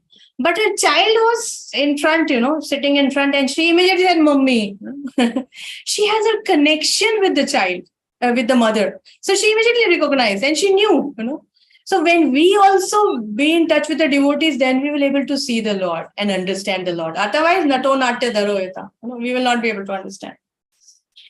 And Agyana Dokshaja. Yes, the 20th verse. Somebody can read the 20th verse and the meaning. Who is next? Jagat Mata, Ji Mataji. Yes, Mataji. Hare Krishna. Tatha Next param Tatha, hamsanam.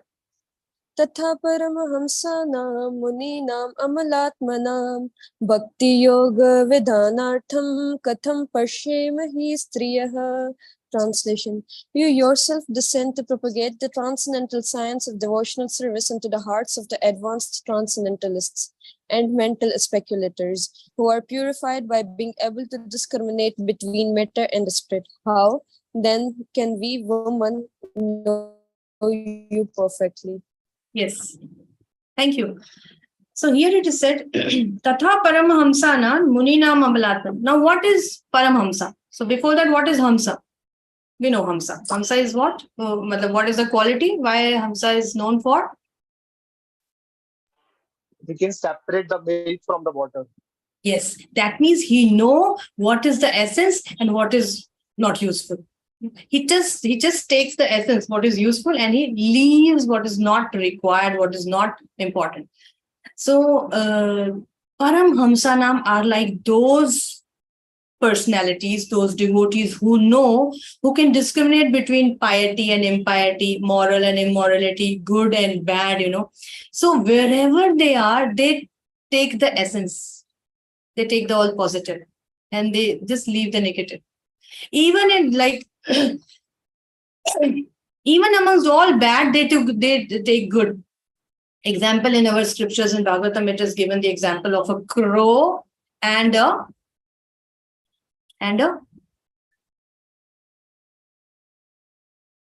bee. The swan. Yeah, swan also and bee also. Yeah. So crow goes, even if there is a lot of beautiful things, the crow goes in the dirty place only. And even if there is a lot of dirty things, the bee, the honeybee will go to the flower and take the honey. Right? So Paramhamsana, they know what is the essence. They always look for the essence. They know the difference. So these kind of people, and then Munina, the great Munis, Amalatmanam. Amalatmanam. Mal means something which is not desirable. Mal means something which is bad. Amal means all good. So those personalities who are all good, they are pure, completely pure.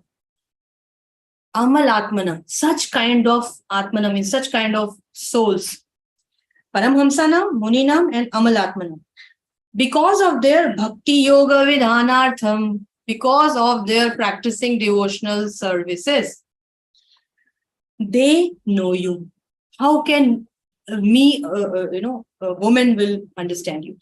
So, Paramhamsana, Muninam, Amalatmanam. Amalatmanam is devotees who are completely absorbed in Krishna consciousness. Like, a sponge or something. When you give something, it absorbs. And at one point of time, it is done. It absorbs completely. Then whatever you fill in again or pour in it, it will not absorb. Or like we do the experiment in our school days, there's a water and we add salt. Keep adding salt, it will dissolve. At one point of time, saturation point came, Even if you add more salt or sugar, whatever, it will not dissolve. So these Amalatmanas are like those people who are so absorbed in Krishna, whatever extra will come, they will not absorb. They are completely absorbed in Krishna consciousness. Amalatmana, they're completely pure. So and how they have become pure? By Bhakti Yoga Vidhanartha, by doing Bhakti. And Kunti Maharani is telling, how will I understand you? I am a woman. Now the point is, she's thinking herself as a woman. So a woman, I will not be able to understand. I'm not that great Paramhamsa. I'm not that great Amalatmana, Muninam, whatever. This is a characteristic of a devotee. Prabhupada is writing, Prabhupada is verse mein, he has given the title, The Most Intelligent Woman. When you see the book, Prayers of Queen Kunti, he has given the title in every verse. You can see that. So the title given here is The Most Intelligent Woman. Kunti Maharani, out of her humility, she is telling, how can I understand you? If she could not have understood, how she would have said, you are, Purusham Tvadyam, Ishwaram, Param Prakrite, all these things, she would not have told. But it is out of her humility. And this is the nature of a devotee. No devotee says, I know everything. I do the best bhoga. I do the best music. No, there's always room for improvement. They always feel, no, I'm not good. I have to improve. Always this is a feeling of a devotee. This is real devotee. And this is a real devotional quality. So she's telling like that. In her humility. But otherwise, she's very intelligent. Being a woman, she has done such a beautiful prayer till today, and in coming years and decades and yugas, people will glorify her and recite her prayer. All the munis and great sages and great sannyasis, everyone, because she's such a great devotee. So Paramhamsa Amalatmanam, and then she is referring her. Next verse, somebody can recite. This is 20, the most intelligent woman. 21 verse and 22 verse. Somebody can recite and say the meaning. Krishnaya Vasudevaya Devaki Nandanaya Cha Nanda Gopukumaraya Govindaya Namo Namah. Let me therefore offer my respectful obeisances unto the Lord, who has become the son of Vasudeva, the pleasure of Devaki, the boy of Narada, and the other cowherd men of the boy of Nanda and the other cowherd men of Vrindavana, and the enlivener of the cows of the senses. Yes. And one more. 22. Text 22. Namaha Pankaj Nabhaya, Namaha Pankajamiline, Namaha Pankaj Netraya, Namaste Panchangan Graye. Translation, my respectful obeisances are unto you, O Lord, whom abdomen is marked with the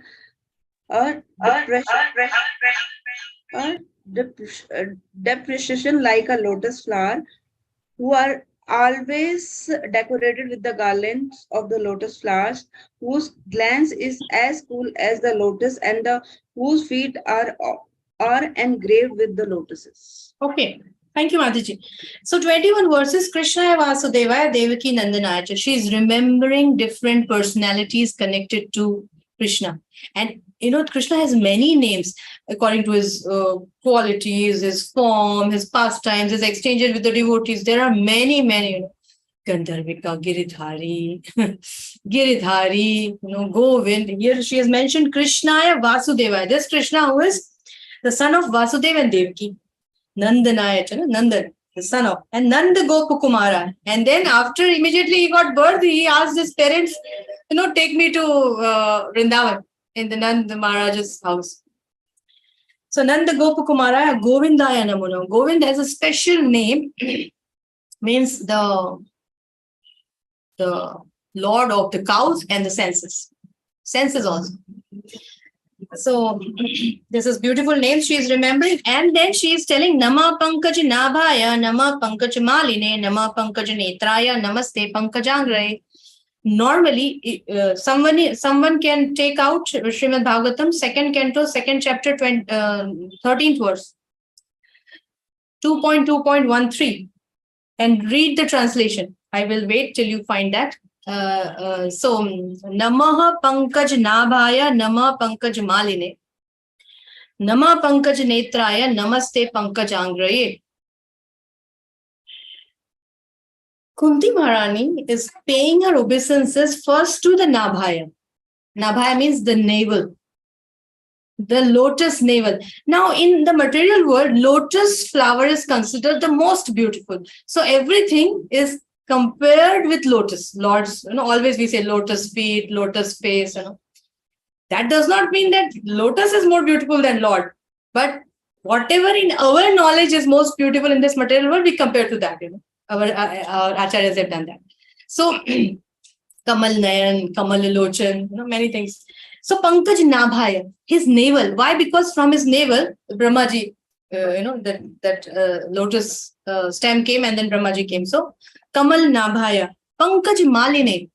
So, first she is seeing above the waist, Kamal Nabhaya, and then up to the garland, beautiful Pankaj Maline, right?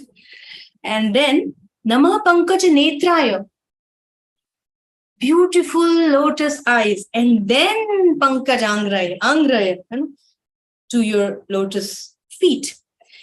The question here is why she is going like this. Prabhupada writes in the purport, one should begin to see the Lord from his lotus feet and then rise to thighs, waist, chest, and face. One should not try to look at the face directly. We should go from down, and then to the top, from bottom to top. Why Kunti Maharani is doing like this? And I gave you the number, 2.2.13. There also it is written in the purport only, in the translation only, right? Somebody found out, kya? Yes, can you read? Yeah, Priya Mataji. The translation goes like this, Mataji. The process of meditation should begin from the lotus feet of Lord and progress to his smiling face. The meditation should be concentrated upon the lotus feet, then the calves, then the thighs, and this way higher and higher.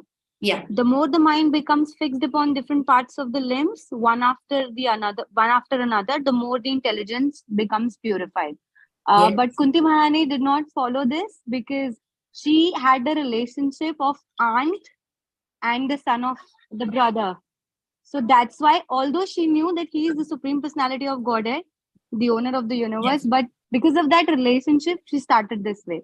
Yes, she knows that Krishna is supreme, but just in front of everyone, not to embarrass Krishna. That's what reason Prabhupada gives in the purport. Srimati Kunti, because of her being art, did not begin to from the lotus feet.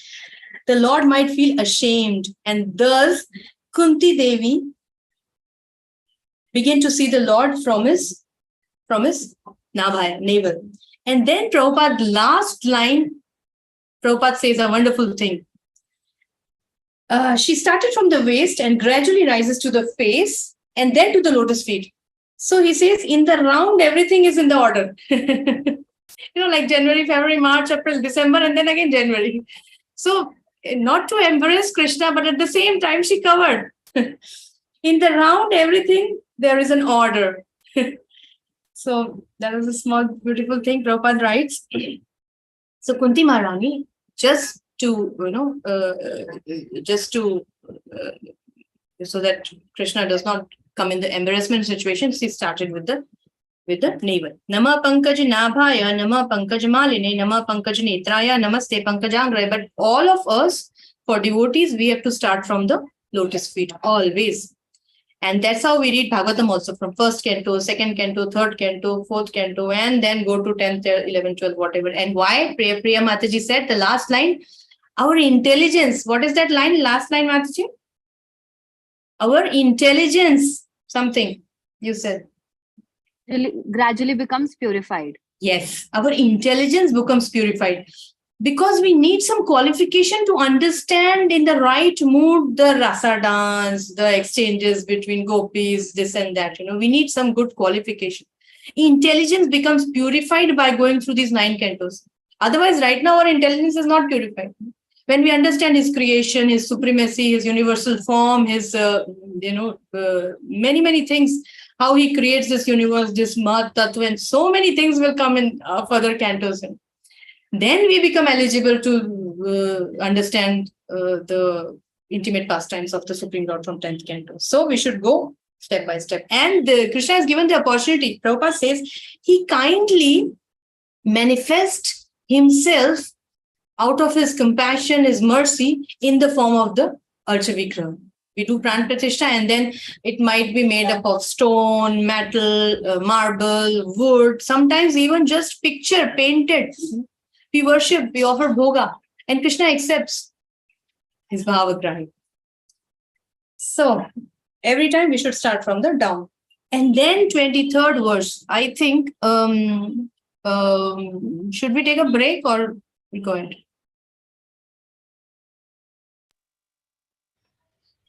Mataji, yes, we can take break. We can take a break. Okay. Yes, Mataji. How much? 5 minutes is okay? Okay, 5 minutes is Mataji. okay. Okay. Okay. Okay. Please come back in 5 minutes. 11:45 will start again. Thank you all very much. Hare Krishna.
Yes, Hare Krishna.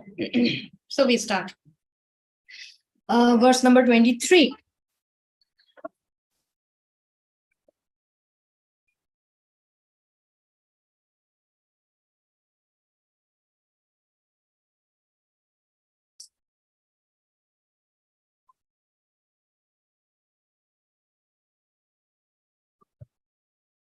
Welcome back, all of you. Whose turn for verse number 23? Lakshmi Mataji.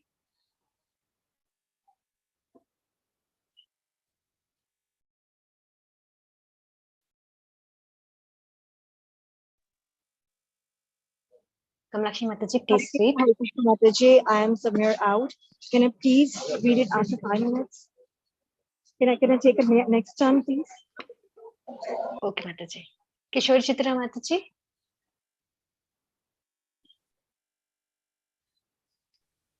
Manohar Dij Prabhu, can you please read?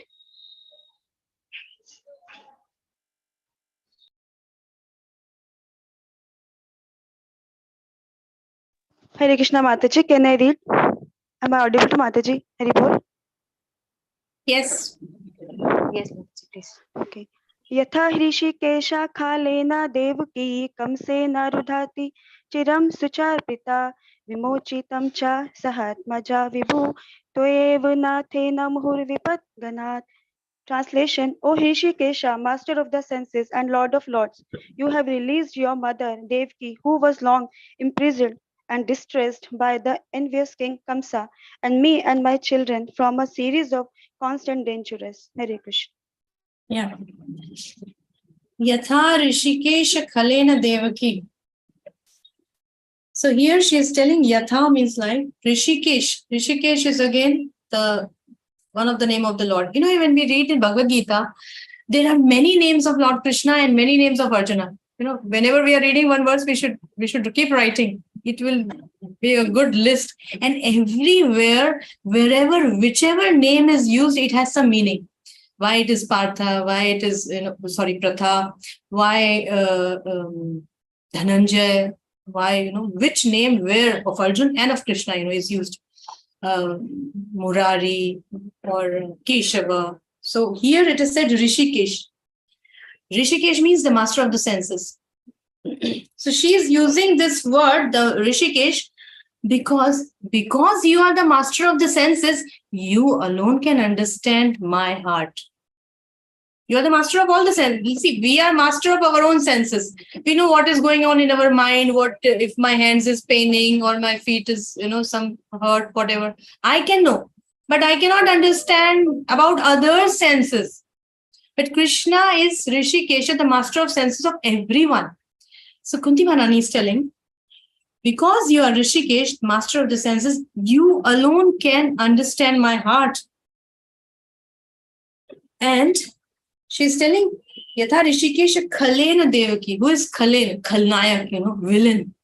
Who is this? Kansa. Right? Because what happened? She was very much loving her sister. But when she heard this, when he heard this, Devaki's eighth child will become the reason, the cause of your death. Immediately he took out the sword and wanted to kill Devaki. Then love it's gone.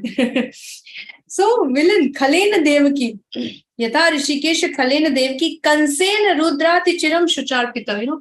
This Kansa, he imprisoned Devaki and Vasudeva with lot of this thing. He wanted to kill Devaki, but then Vasudeva said, please don't kill, she's your sister. And anyway, she's not going to kill you. Her children will kill. Now, I promise I'll give you all the children, don't worry. And Vasudeva is very fixed to his words. This Kansa knew. So when he said, I'll give all the children to you, he accepted. Okay. And then he imprisoned Vasudeva and Devaki. And one after another child were born, and every time Kansa very cruelly, is killing all the children, one after another. And then the seventh one we know, and then eighth one is Krishna. So Kunti Maharani is so grateful. Yatha Rishikesh Khalen Devki Kansen Rudra Ati Chiram Shucharpita. She is telling Rudra Ati Chiram Shucharpita. This Devaki, for long time, one son, another son, she was in the prison house. Vimochitaham cha sahat maja vibho tvayeva nathe na muhud vipadganan. You saved me from vipad, from vipatti means from dangerous situations. How many times? One time, two times, three times? No. Muhur. Muhur means this muhur words come many times in Shad Goswami Ashtakam. In the end of Bhagavad Gita, muhur words, Muhur means, and the third verse of Bhagavatam, what is that? Nigam kalpataror galitam phalam shukham mukhad amrita dravya sahitam. Pibat Bhagavatam rasamalaya muhuraho rasika bhuvibhav. Again and again, always. Muhur means, constantly. Always. So she's telling, so many difficulties came, you always protected us. Always protected us. Vimochitaham cha sahatmaja. Not only me, along with my sahatmaja. Saha means together, with, along with atmaja. Ja means born, atma means the child born from me. So along with all my children, the Pandavas and Draupadi, you saved me multiple times, always. And I am thinking, you are so great. You saved me, and I feel I'm more fortunate than Devaki. Why she's feeling? Because she's telling, you did not save Devaki's son, right? One after another, Kansa was killing. You did not save Devaki's son. You could have saved, no? But that's why I feel I'm more fortunate than Devaki. You saved all my sons all the time, but you did not save Devaki's son. And why?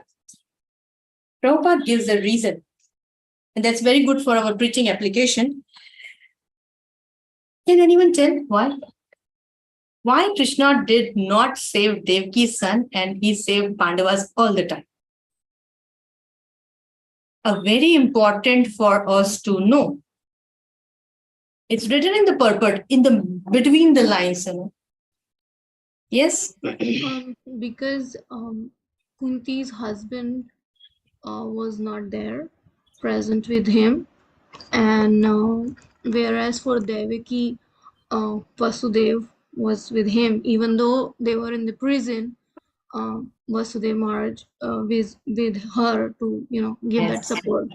Yes, exactly. Anandila Mataji perfectly said this, because her husband was there with her. And we all, women and men also, can understand, without husband, what is the situation of a woman? It's a terrible situation. Husband is known as the protector for a woman. Whatever, Krishna is the ultimate protector, but in a general understanding, husband is known as a protector. Now, when husband is not there, she's like, shelterless in this material world. So only shelter is the Supreme Lord. And another understanding hidden between the lines is, because Devaki has a husband, there is a possibility of more children. Right? When you have husband, if one children dies, you can again have another one. But when husband is not there, then there is no possibility of more children. Right? So Krishna saved always the Pandavas because Kunti was without husband. She was a widow. No opportunity for getting more children. And Devaki had, one children died, she had another, because her husband was with her. So that was the reason. So another important point in this purport is, Krishna endows more favor to a devotee who is in greater danger. Greater danger. So those who are crying out in a helpless situation, there Krishna intervenes and really helps. Like a, let's say, 2-year-old child and a 10-year-old child. One parent have these two children. So if something happens, they are hungry or they need something, the parent will always be more focused on the younger one. No, elder one will take care himself. He's the elder one. So parents always see the younger one first. So it is always, and Krishna endows more favor to a devotee who is in greater danger. And here, Kunti Maharani was in a greater danger, what is a more precarious situation, which was a widow. And always devotees in dangers, they go to the Lord, What does a non-devotee does? When the danger comes, they go far away. Oh, Krishna, I was worshipping you so much. I was chanting every day 2 rounds for you. And you gave me this. I don't believe that you exist. The devotees, those who don't have faith, they go sometimes away when such a difficult situation comes. But devotees, they understand. It's Krishna's plan. So they always, even if they want to take shelter, to find protection, they go to the Supreme Lord only. They have so much faith and conviction, like Pandavas, and many other examples. Vrajvasis, so many things happened. They always were running to Krishna because they were pure devotees, topmost devotees. 24 number. Who's next chance? 24. Lakshmi Mataji. Hare Krishna. Text 24. Vishan Mahagne Purushad Darshanat Asat Sabhaya Vanavasa Krichrata Mridhe Mridhenek Maharathas Trato Drona Yes Tratas Chasma Hare Bhirakshita. Translation. Yes. My dear Krishna, your lordship has protected us from a poison cake, from a great fire, from cannibals, from the vicious assembly, from sufferings during our exile in the forest, and from the battle where great generals fought. And now you have saved us from the weapon of Ashwathama. Shall I read the next, Mataji? No. Number 24, we are here.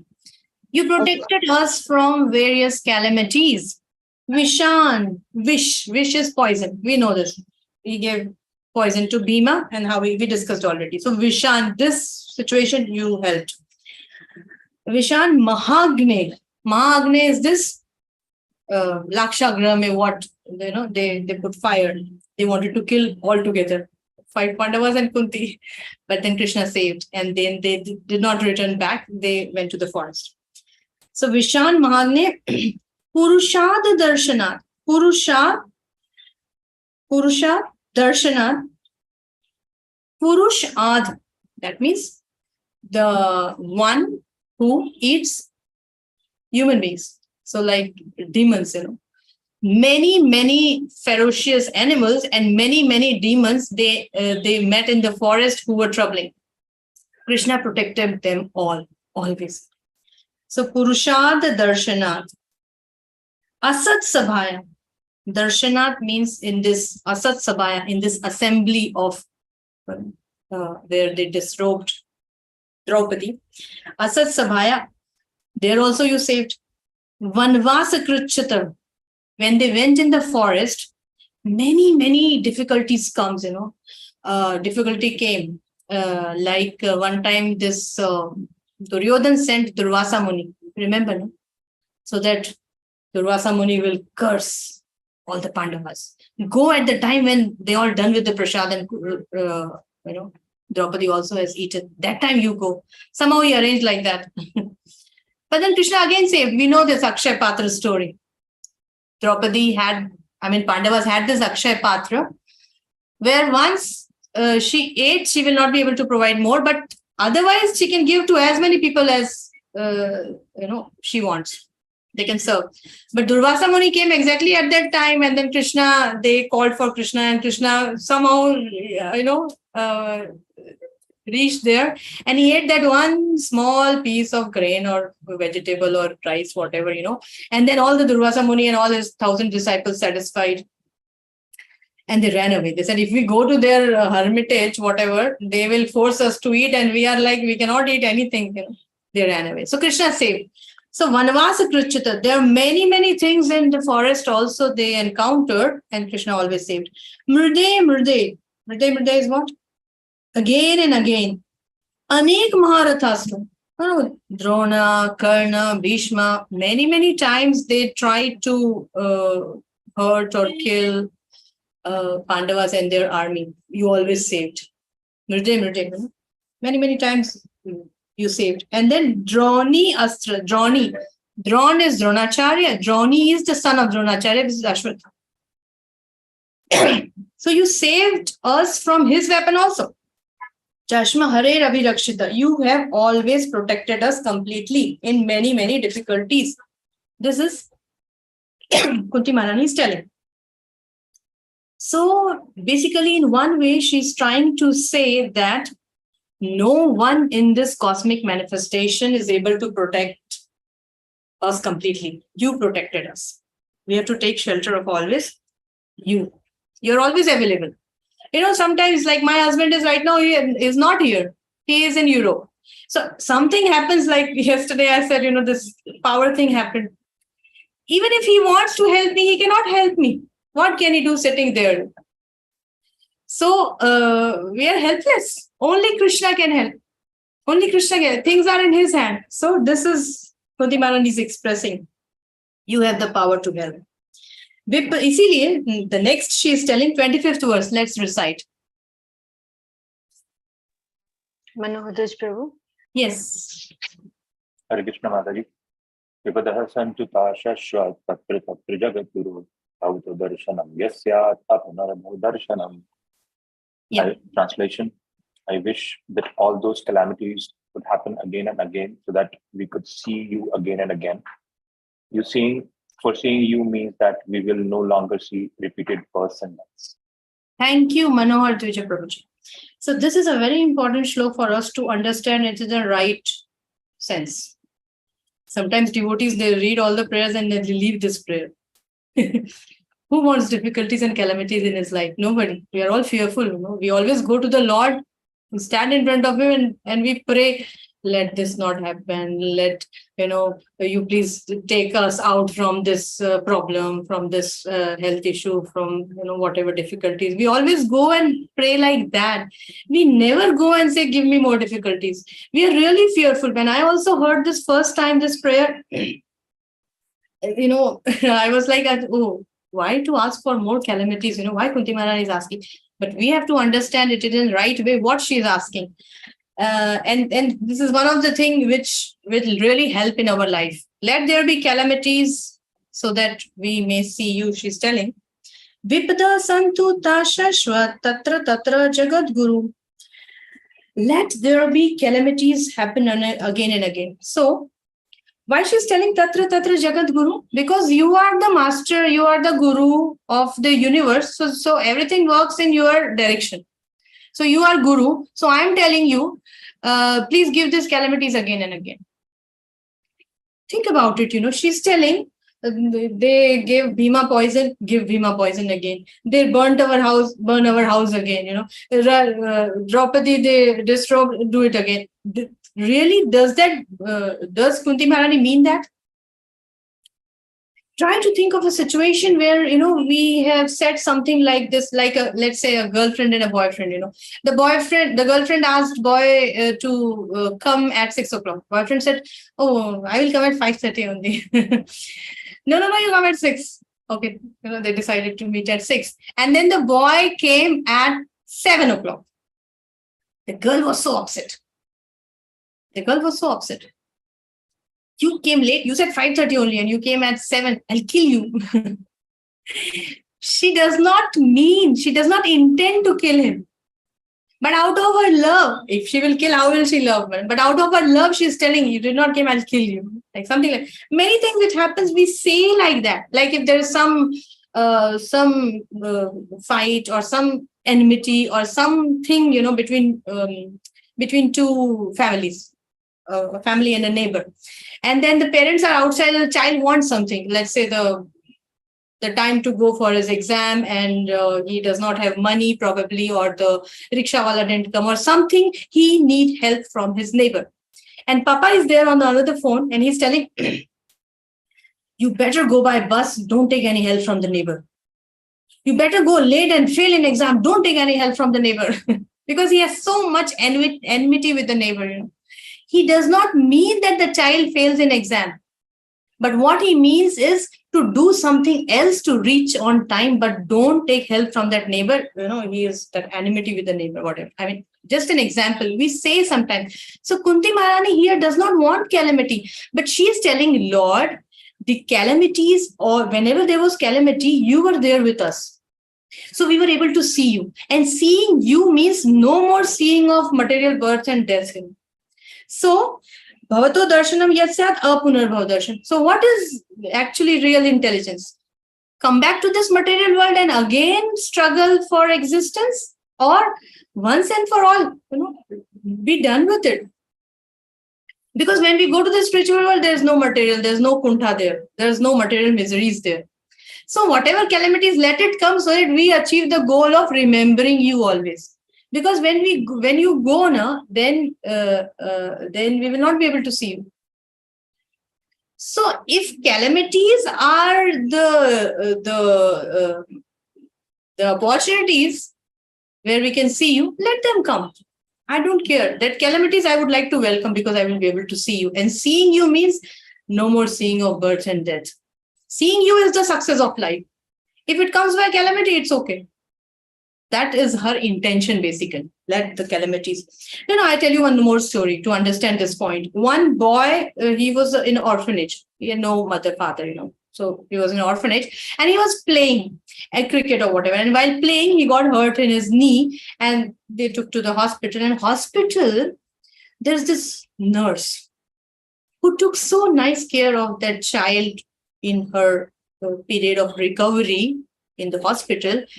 And nicely taking care of him, feeding him. Sometimes, coming in the night also asking, telling some short story, making him sleep, trying to, bring him out of his pain.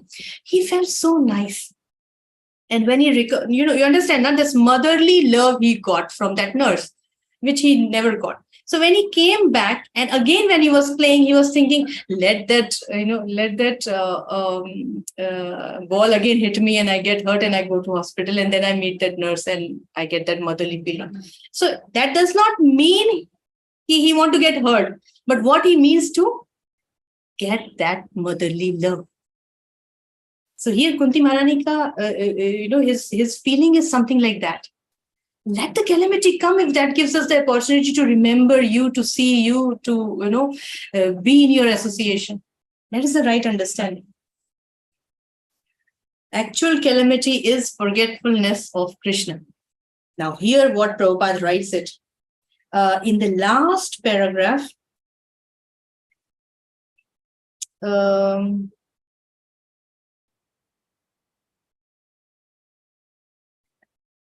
all these calamities, he says, it's a beautiful, we don't have time to read this complete last paragraph, but it is said, the calamities, actually they are all false, like a dream. A man may see a tiger swallowing him in a dream and he may cry for his calamity. Actually, there is no tiger and there is no suffering. It is simply a dream. So we think, oh, this happened, this is a calamity. Prabhupada says, Acharya says, in the times of calamities, it is a time to take shelter of the Supreme Lord, not to gain sympathy of others or to criticize or blame somebody.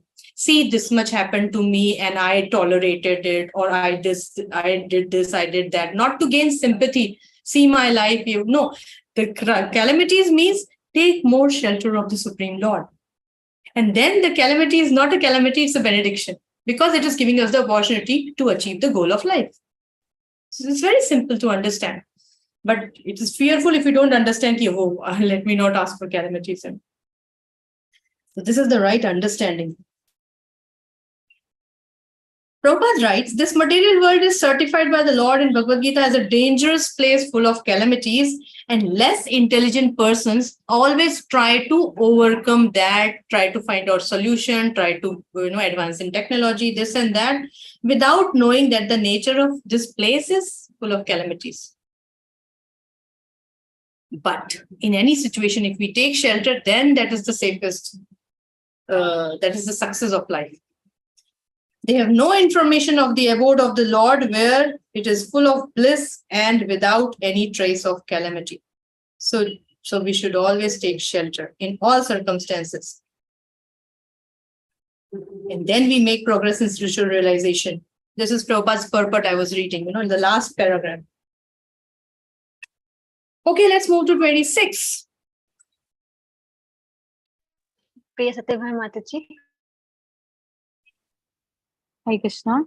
Janmaishwarya Shuta Shribhir Edhamana Madhapuman Na eva rahati abhidhatum vai tvam akinchana gocharam. Translation: My Lord, your lordship can easily be approached, but only by those who are materially exhausted. One who is on the path of material progress, trying to improve himself with respectable parentage, great opulence, high education, and bodily beauty, cannot approach you with sincere feeling. Yeah, good. So these four are basically in one way disqualification if we don't understand it in the right way. Janma is high birth, in good family. High birth. Aishwarya, I have all the facilities, I have all the things I need, all security system, all good doctors on my, one dial, everyone is available. Janma, Aishwarya, Shruta. Shruta is what? Good education. And Shrivi, I'm beautiful also. So these are the things, which everybody wants it. I should be beautiful, good education, high birth, and all the facilities and all the things, whatever is required. So Janmeshwar Shruta, Kunti Maharani is telling, Edamana Madhapuman. These four things basically is in one way disqualification if we are attached to it. Janmeshwara Shruta Shribir Eda Manha Madha Puman. Madha means mad after it, puffed up by that, proud of it. Naivararate vidhatum ve tvam akinchana gocharam. So it is true also, if we are in a nice situation, everything is fine, our children are well established, we are having good job, all comfortable situation, health is good, finance is good. So we don't cry out so nicely. We just do mechanical chanting. We don't cry out only. What is there to cry for? Everything I have. Why do I need God? Janmeshwara, Shruta, Shribi, everything I have. But the person, or when we are in difficult situation, like let's say we are in a flight and the flight announcement is going to, some tribulations is coming, this and that, then we chant big, seriously, Hare Krishna, Krishna, Krishna, Hare, Hare Ram, Ram, Ram. I'm smiling, but that time we cry and loudly call out for the Lord because we're in a dangerous situation. But when everything is nice, then it is difficult to cry out with that feeling. So that's what she's telling. This material things, material shelter, if we have, then we cannot cry out for you feelingly. But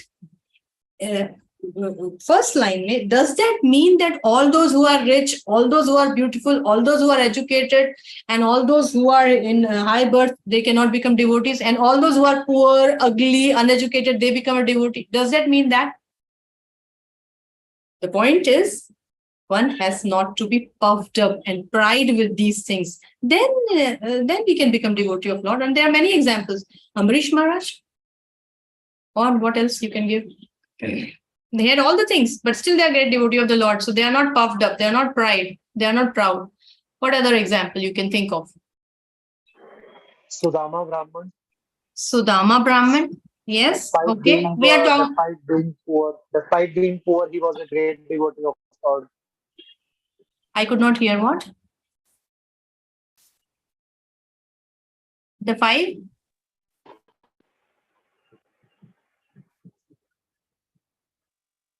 Yes, Prabhuji, I think I could not hear. Ras Raman Prabhuji. Yeah, Mataji, I was saying that Sudama Brahman was a good. Somehow I'm not able to hear. Your voice was there, but then it got cut. But thank you for your input, Prabhuji. Yeah, thanks a lot. Nothing. I was saying for Sudama Brahman. Sudama Brahman was a poor fellow, but despite being poverty, he was a great devotee of Lord. Yes. Good, thank you. And we are talking about those who have all this Janma, Ishvara, Shuta, Shrivi, but still they are great devotees because they were not puffed up, they were not pride. So those examples. Parikshit Maharaj also, he was a great emperor of the whole world, but he was a great devotee. Amrish Maharaj also. So like this, there are examples where they have all this high birth, knowledge, beauty, everything, but they are devotees. Because possessing something is not a problem, but having that possessiveness mentality is a problem, right? There are many big devotees, great devotees. Amrish, this Alfred Ford, Amrish Maharaj Prabhuji. He has so much money, but he's a great devotee because he knows it's all for Krishna. It's not for me. So that if you're not attached, if you're not taking shelter of those material things, and we know the right thing and right purpose of it, then we can also be a nice devotee. Then it is not a problem. Then it is a qualification. But this qualification when we take shelter of those things and think that they will save me, these material assets, right? So Krishna sees the attitude of a devotee, not the magnitude of your material qualities. Krishna sees your attitude, with what attitude you come, with what attitude you approach the Lord, not the magnitude of your material assets. I have this, I have that, I have that. No, he does not see that. He is akinchana gocharam. He is approached easily by materially exhausted man. That means who are not taken shelter of material things. Yeah, Yudhishthira Maharaj, he had everything, but he was still, he is a great devotee of the Lord, always taking shelter of the Lord.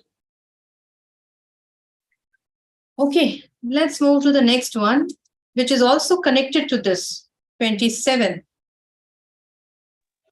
Krishna Prabhuji. Just a minute. Before that, I wrote this thing. This is a beautiful thing. Can somebody read this?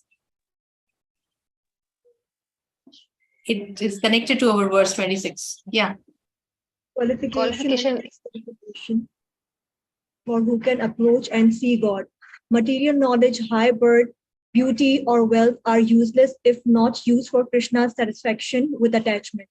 All his actions conform exactly to the Vedic injunctions. The blessings this maid servant Dukhi received from the Lord is never seen by those who are blinded by false pride.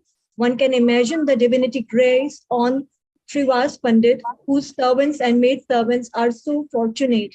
Sri Chaitanya Bhagavad, Madhya Leela, chapter 15. Yes. This is because servant Dukhi, she received so much kripa of the Lord. One can imagine the divinity grace on Srivas Pandit, whose servants and maid servants are so fortunate. So beautiful. Okay, next verse, 27. Hare Krishna. Namo kinchanna vittaya nirvrit gunavrittaye atma ramaya shantaya kevalle patte namaha. Translation: my obeisances are unto you, who are the property of the materially impoverished. You have nothing to do with the actions and reactions of the material modes of nature. You are self-satisfied, and therefore you are the most gentle and are master of the monists. Yes. So this 27. Yeah. Supreme Lord is the proprietor of the materially impoverished, and he is Atmaram.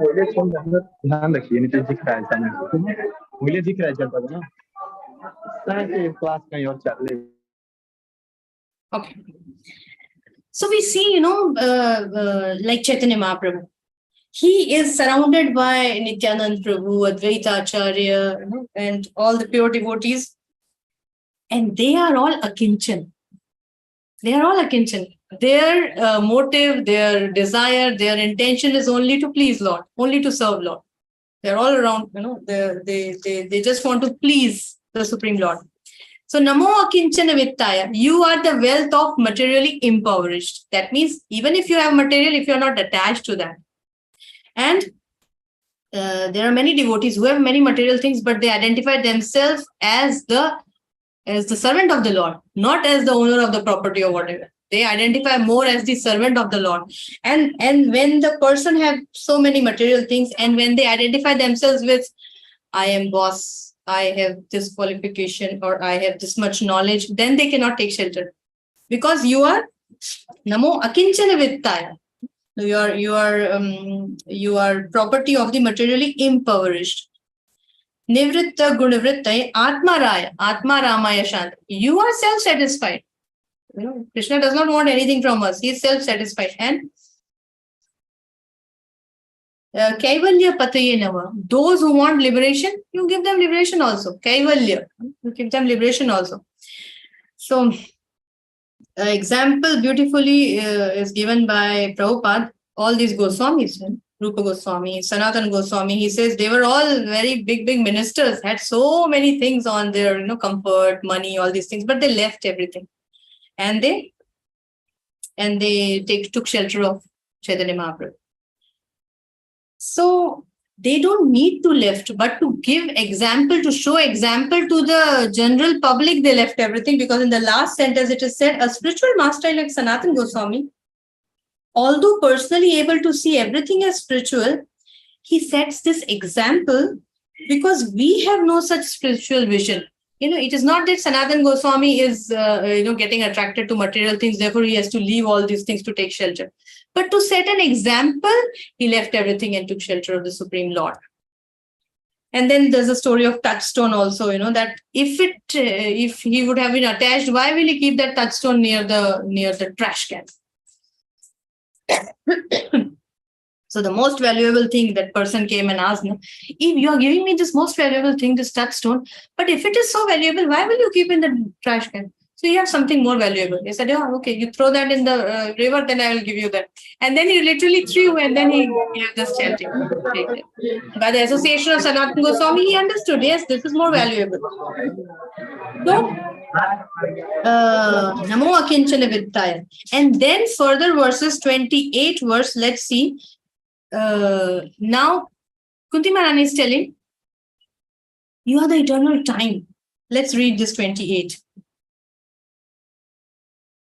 28 verse. Radha Krishna Prabhuji.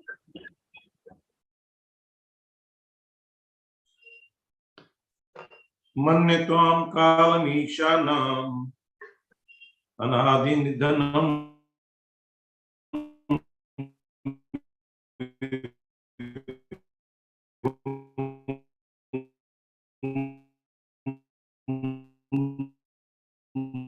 Everybody heard that?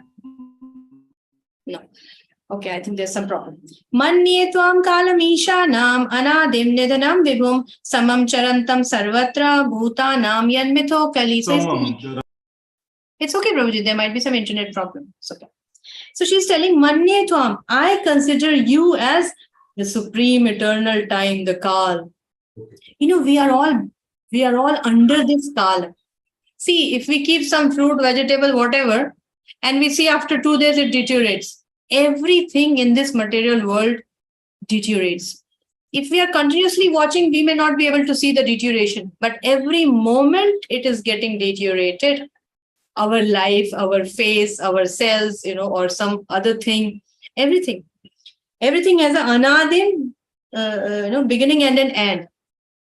But Krishna, you are the supreme Ishanam, without beginning and an end. Anadim nidhanam vibhu, and you are all pervading. So Manye tvam, I consider you as the supreme Kal. Time causes everything, like I have so much beauty right now. A famous actor may, think, but that beauty will not stay. It will go. I have so much power right now.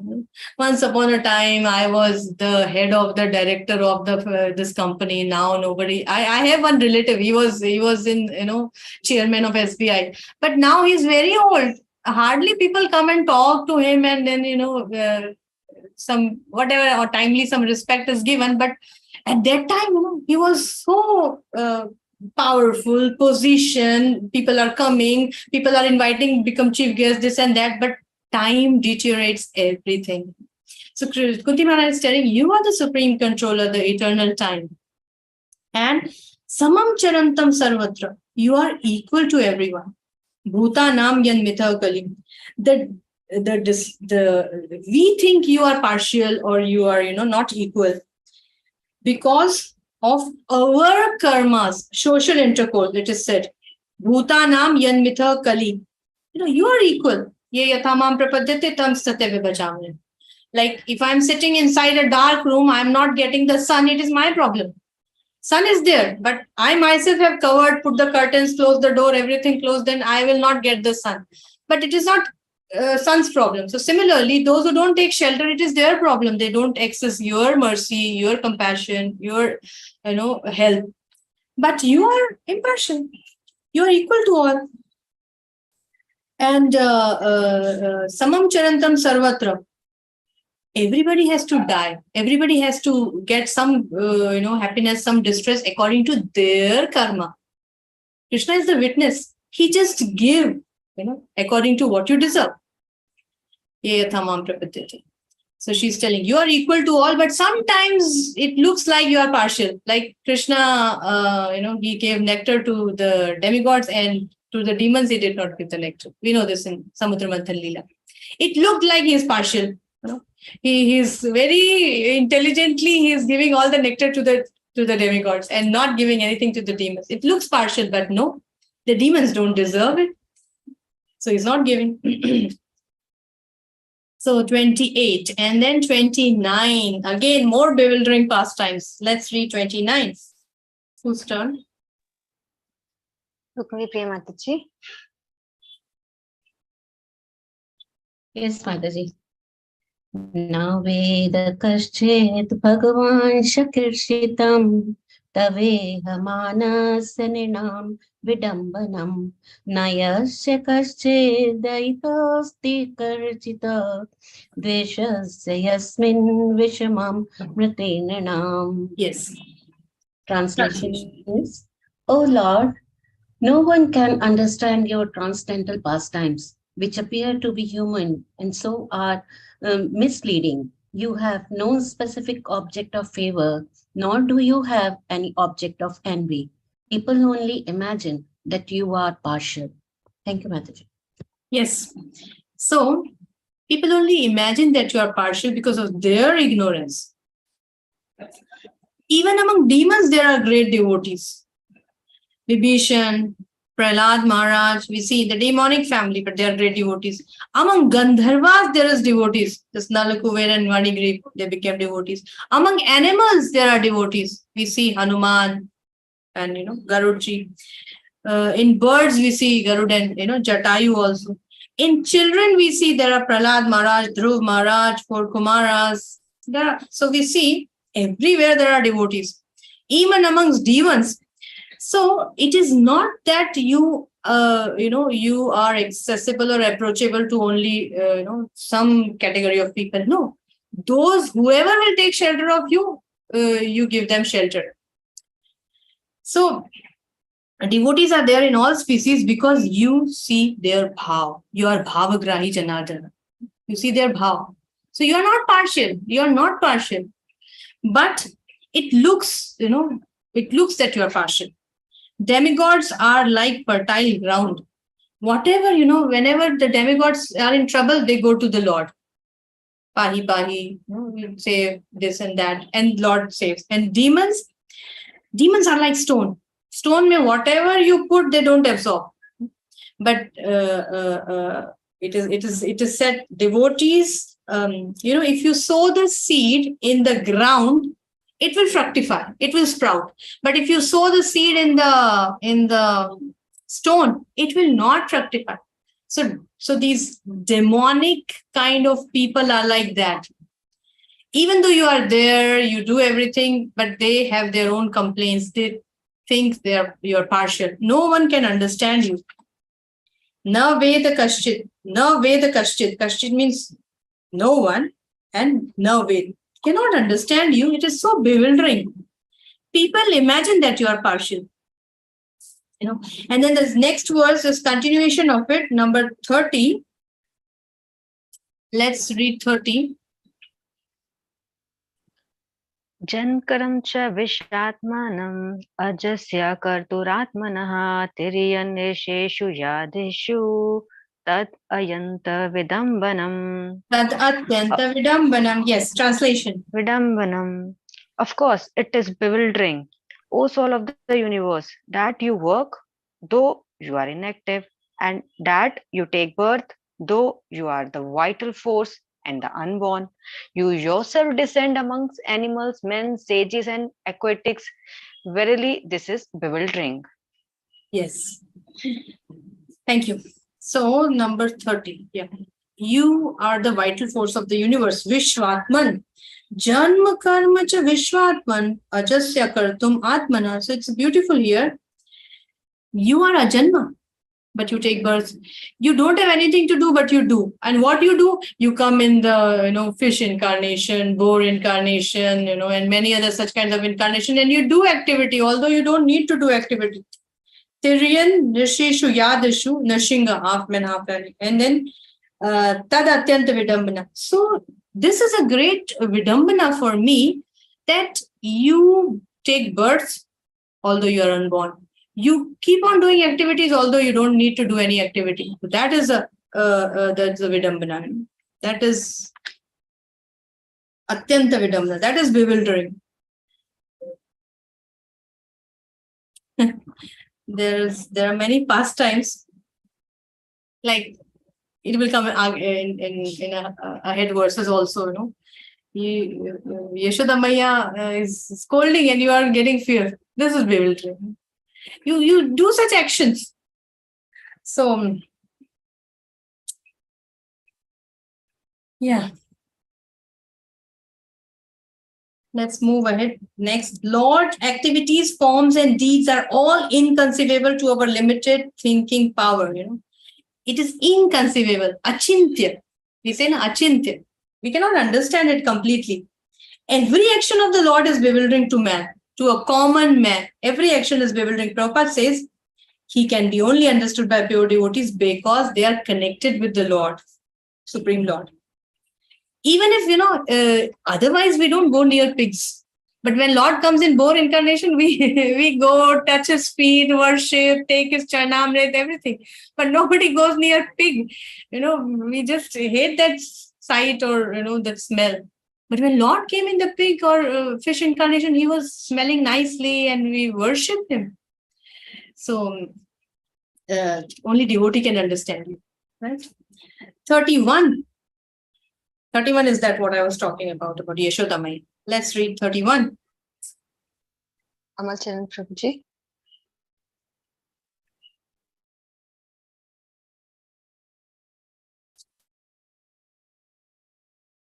Yes. Amal Charan Prabhuji. Maybe next one. Anadila Mataji.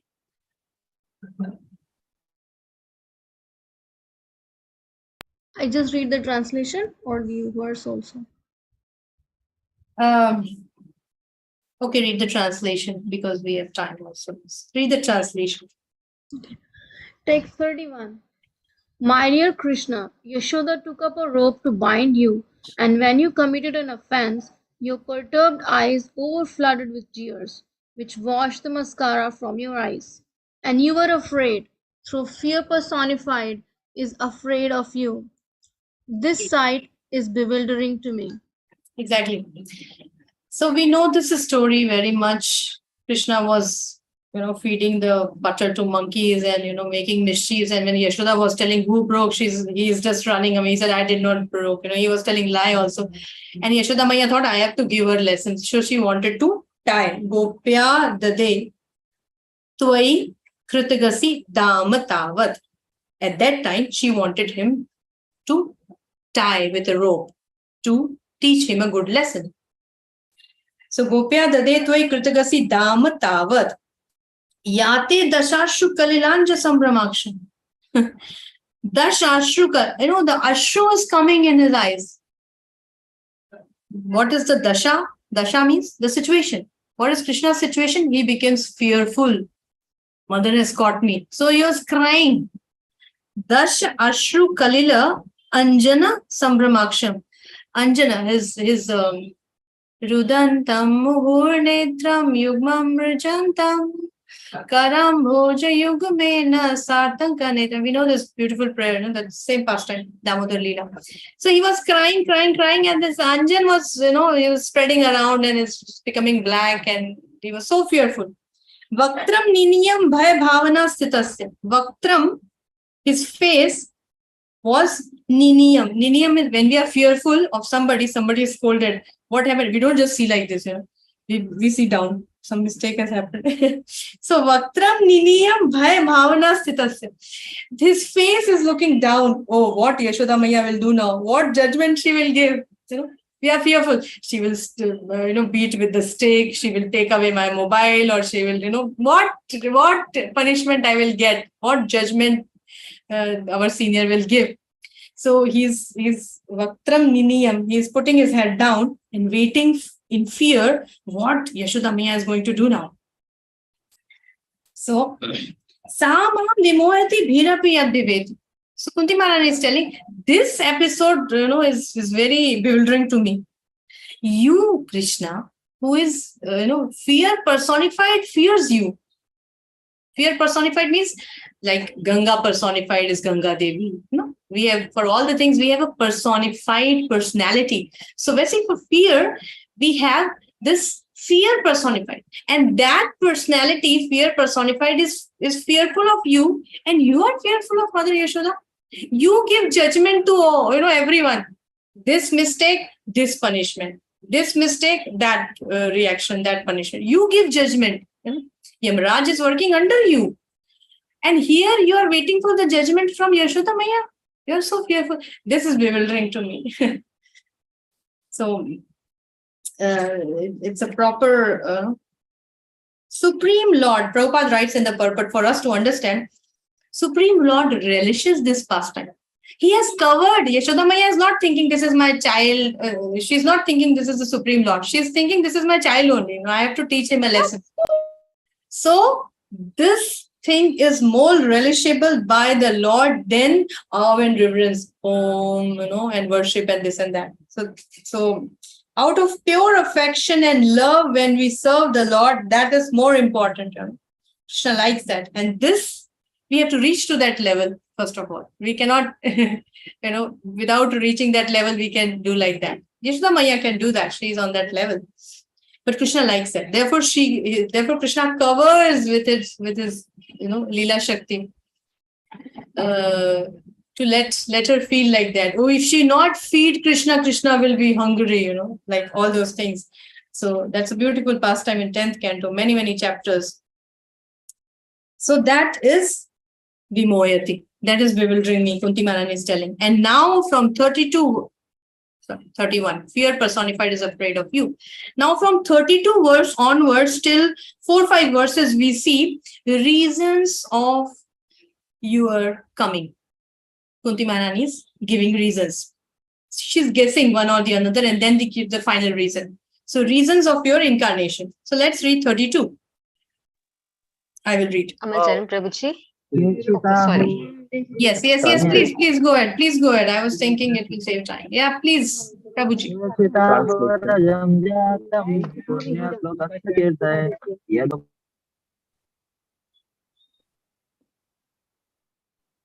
Amacharan Prabhuji, please read. Translation. Some say that the unborn is born for the glorification of pious kings, and others say that he is born to please King Yadu, one of your dearest devotees. You appear in his family as sandalwood appears in the Malaya hills. Very good. Thank you, Prabhuji. Kechit. Kechit means someone. So now in the next 4-5 verses, she's telling the reasons. Some says that Jatam, why? Punya shlokasya kirtaya. Kirtaya means glorification. So you wanted to glorify the Punya shlokas. Punya shlokas means those who are pure devotees, those who are pious. Parikshit Maharaj, Prahlad Maharaj, Pandavas. You wanted to glorify these pure devotees. So this is one reason. Some says like that. And second reason she gave, Yado Priyasya Yanvavaya. Krishna came in Yadu dynasty to glorify Yadu dynasty, to please King Yadu. King Yadu is like much before, So Yadu dynasty. So it's kept before there was a king Yadu. And he was a good devotee. So he wanted to please Yadu Maharaj. You came in his dynasty.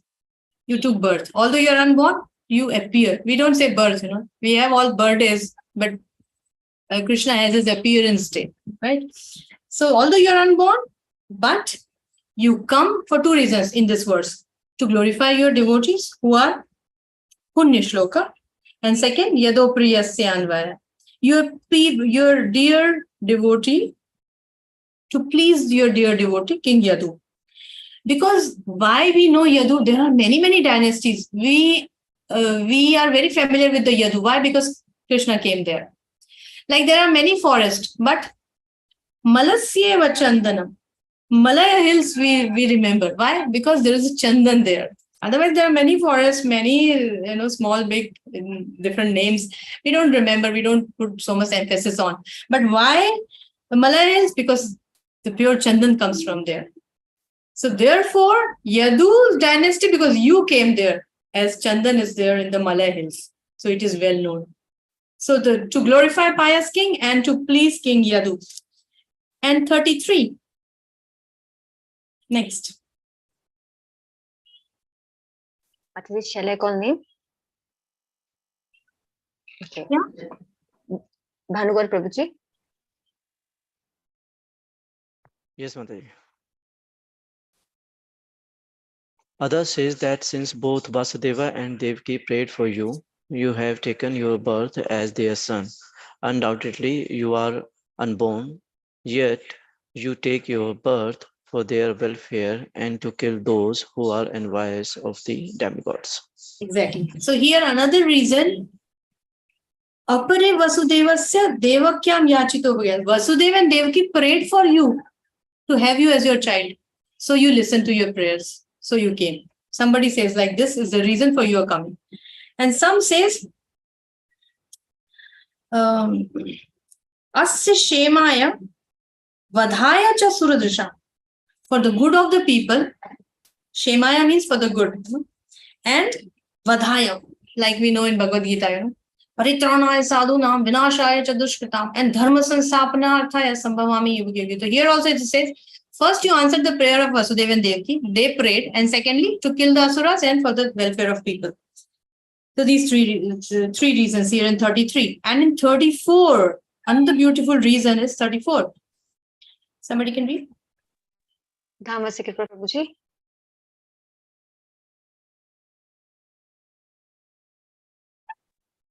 Yes, Mataji. Yeah, quickly. 34. 34.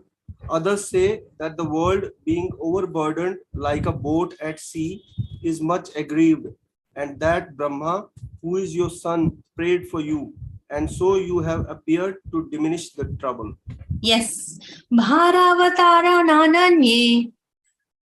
To relieve the burden of earth, Mother Earth went to Brahmaji. Right? And Brahmaji prayed for you.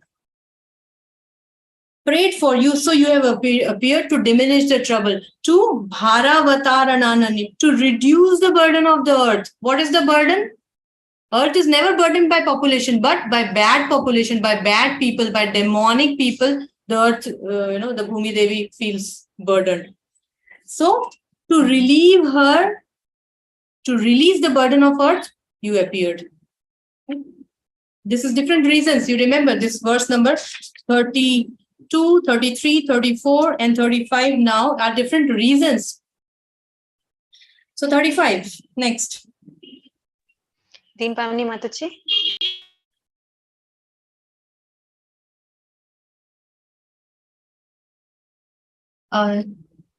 35. Deen Pamni Gaurapriya Mataji. Jagat Mata Shachi Mataji. Yes, Mataji. And yet others says that you appear to regenerate the devotional the devotional service of hearing, remembering, worshipping, and so on, in order that the conditional souls suffering from the material pangs might take advantage and gain liberation. Yes, thank you. So the 35th verse says, Bhave asmin klishyamanana avidya kama karmabhi. Now we see, in this bhava, in this material world, everybody is suffering. Everybody is suffering. Bhave asmin klishyamanana. Klishya. You know, all those who are suffering. And why they are suffering? Avidya kama karmabhi. Avidya, kam, and karmabhi. So what is avidya? Ignorance. Because of ignorance, they are suffering. You don't know the difference between matter and spirit. What is their real goal? You know, considering what is that song? Asatira satya korimani. You know, taking what is asatya to be satya. So they are suffering because of avidya. Second is avidya kam. What is kam here? Their desires, lusty desires to achieve this, that, separate from Krishna. And karma bhi, all their material activities. Because of these three things, the persons who are suffering, bhave asmin, in this material world, those who are suffering because of avidya, kama, karma bhi, because of these three things, and to give them the chance by Shravanam, Kirtanam, Vishnu Smaran. So, Shravana Smarana Arahani Karishyan Iti Kechana. Give them the chance by hearing Shravanam, Smaranam, by meditating, remembering, and by Arahanam, worshipping. You wanted to give them chance to give them the opportunity to come back to you, to help the conditioned souls by giving them this process of hearing and chanting. You appeared. Like in Kali Yuga, Chaitanya Mahaprabhu appeared. Others say you appeared to rejuvenate the devotional service of hearing, remembering, worshipping, and so on, so that you can give relief to these Baddha Jeev who are suffering because of avidya, kam, and karma bhi. Give them the opportunity. And 36th verse also is in continuation. Somebody can read this beautiful verse. Jia Mataji.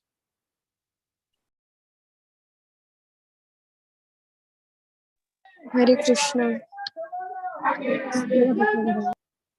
36. Text 36. Shranvanti gayanti grananti abhikshanashah simranti nindati te tavehitam janaha ta eva pashyantya tavakam bhava pravaho paramam padambujam.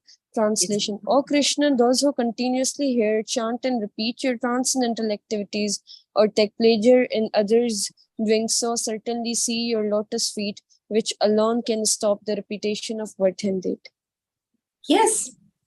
Oh Krishna, those who continuously, do just Shravanam. So let's see one by one. Shrinvanti, hearing. Gayanti, who is chanting and speaking and giving class or, discussing about Krishna. Shrinvanti, Gayanti, Grananti, Abhikshanasha.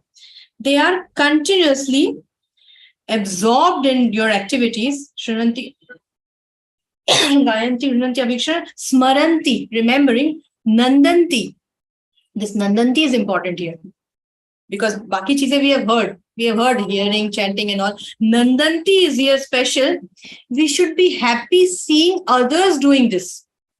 Nandanti. We should be Anand. We should be happy seeing others doing it, not be envious. Oh, he is giving so much nice class. He's playing so much nice mridanga, We should be happy about it.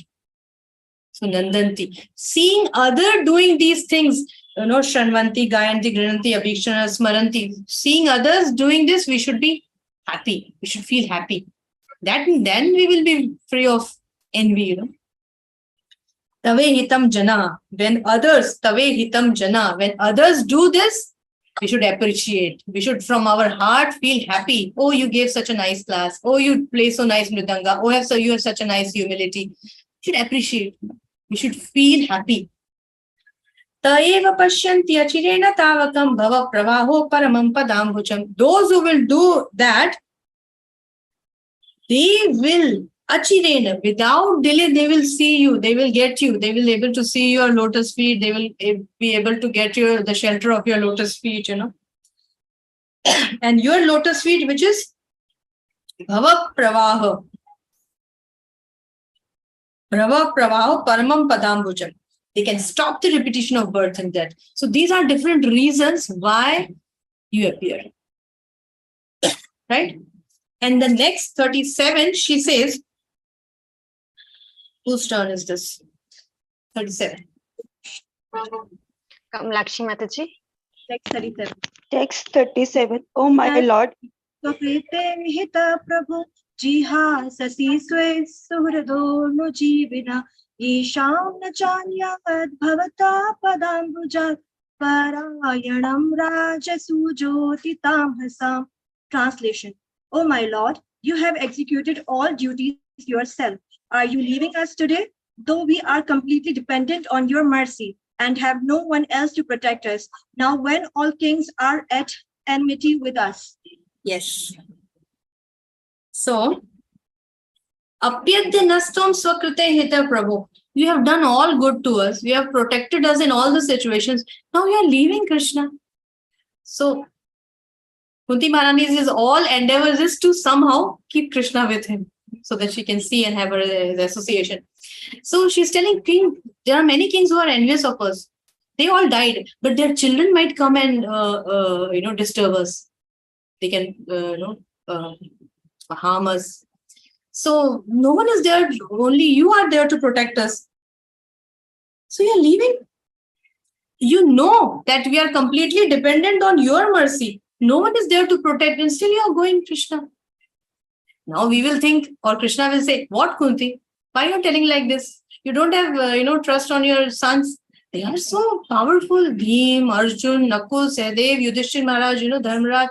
So they are able to protect themselves. Why are you thinking like this, that they're not able to do anything? They're so powerful, they will protect themselves. So in the next very verse, she is telling the beautiful thing. Yeah, one can read.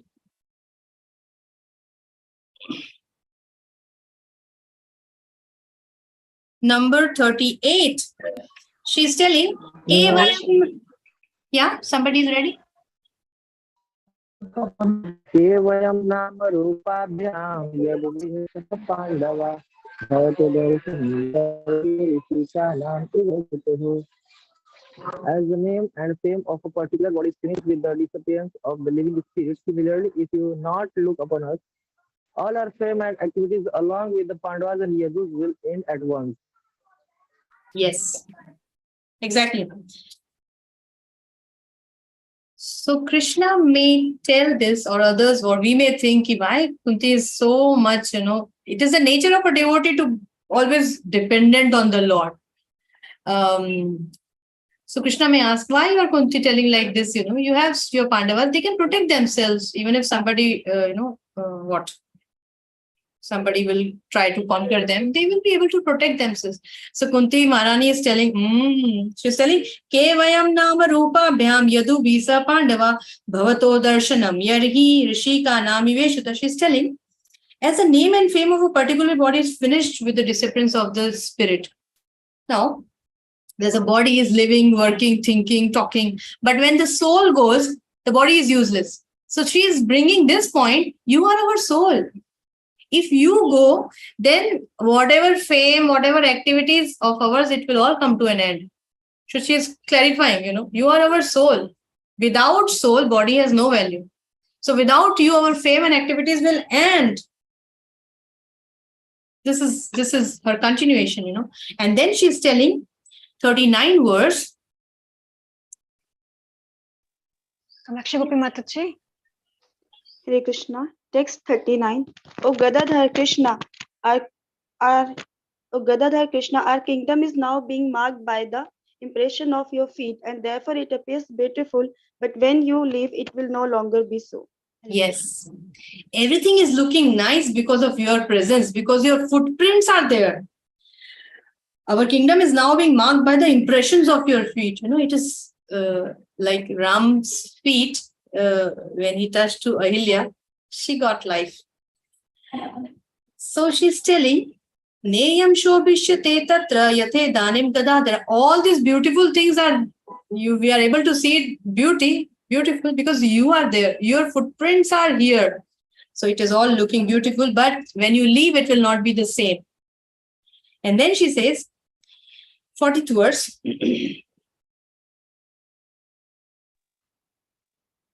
Manohadish Prabhuji. Translation: all these cities and villages are flourishing in all respects because the herbs and grains are in abundance. The trees are full of fruits, the rivers are flowing, hills are full of minerals, and the oceans are full of wealth. And this is all due to your glancing over them. Yes, exactly. It is your glance because you're here, your glance is there. So all the trees are giving fruits, the minerals we are getting, the water is sufficient, everything is flourishing because of your glance, because of your presence. Ime Janapada Shraddha, everything is flourishing because of your glance. And then she's telling, she immediately got this idea. Why I am thinking like this? All her endeavor is to keep Krishna with her. It's good. Devotee always wants to be near Krishna, be with Krishna, always absorbed in Krishna. So she's telling, if Krishna is always with Pandavas, the Vrishnis will be deprived of Krishna's presence, Krishna's personal association. So immediately that thought came suddenly to her. And then she says the next verse, why I'm thinking only about me and Pandavas, and sometimes I'm thinking about Vrishnis. So she's telling, 41st, yeah.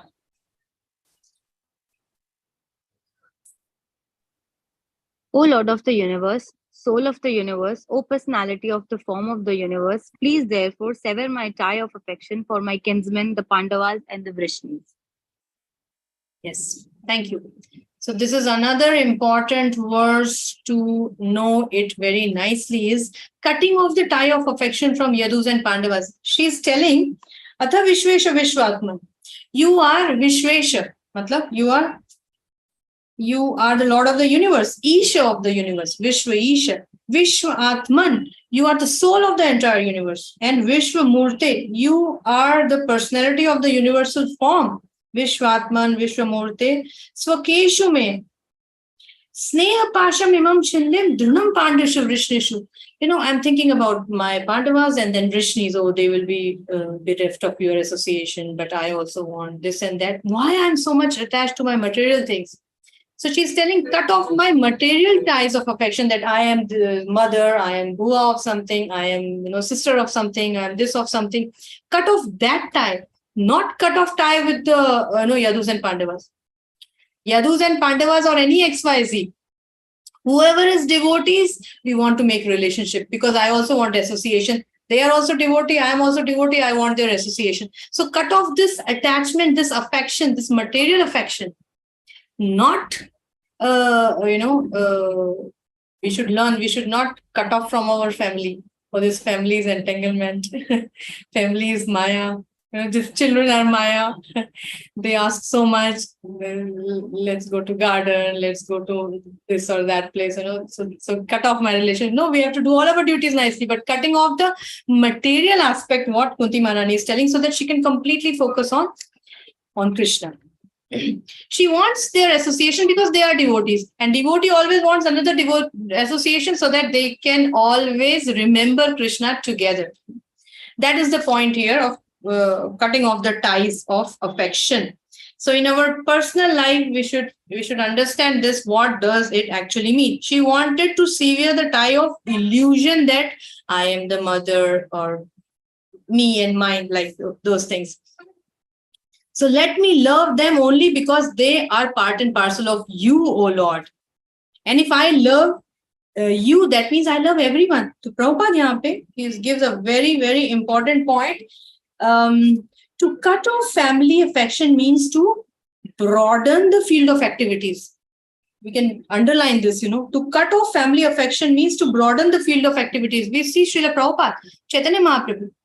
It is not they cut off a family and they're doing sense gratification. No, they broaden their family. Now ISKCON is a family where whole world can live and take shelter.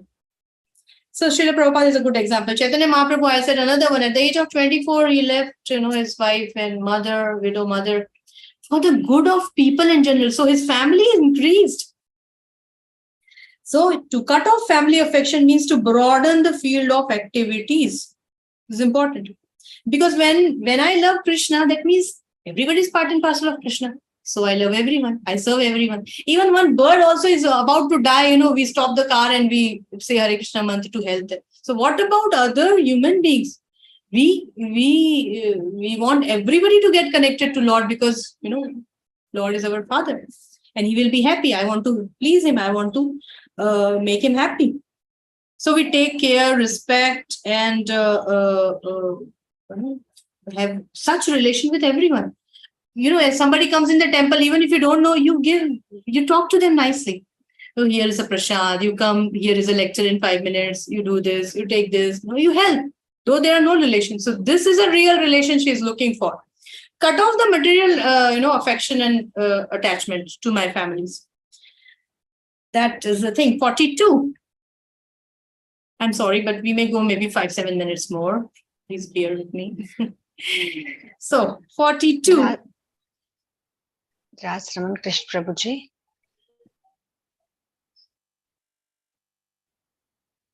Hare Krishna. Translation. O Lord of Madhu, as the Ganges forever flows to the sea without hindrance, let my attraction be constantly drawn unto you without being diverted to anyone else. Yes. Tvai me ananya vishaya. Ananya. One pointed. Tvai me ananya vishaya. Matir madhupate asakrut. Rate mudvatad adha gange vaga mudanvati. We see Ganges water all the time, no? Whenever we go there. She finds her way.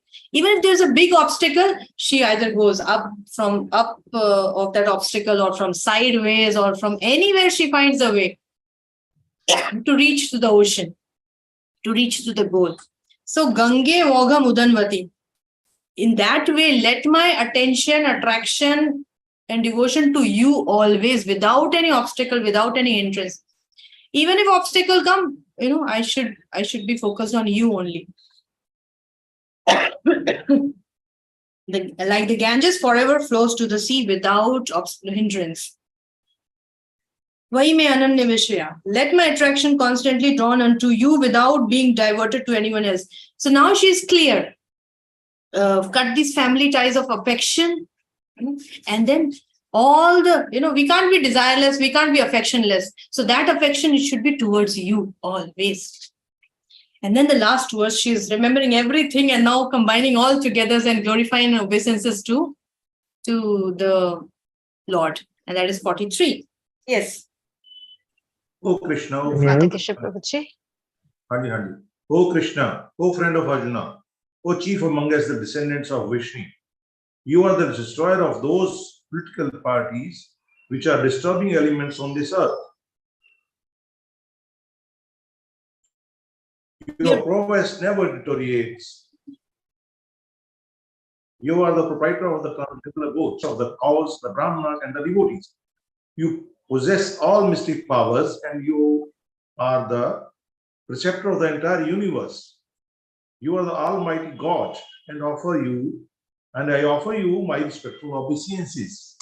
Exactly. So one thing is very noticeable here. So she is remembering all the things all together, and she's in so much ecstasy. She's telling Shri Krishna, Krishna Sakha.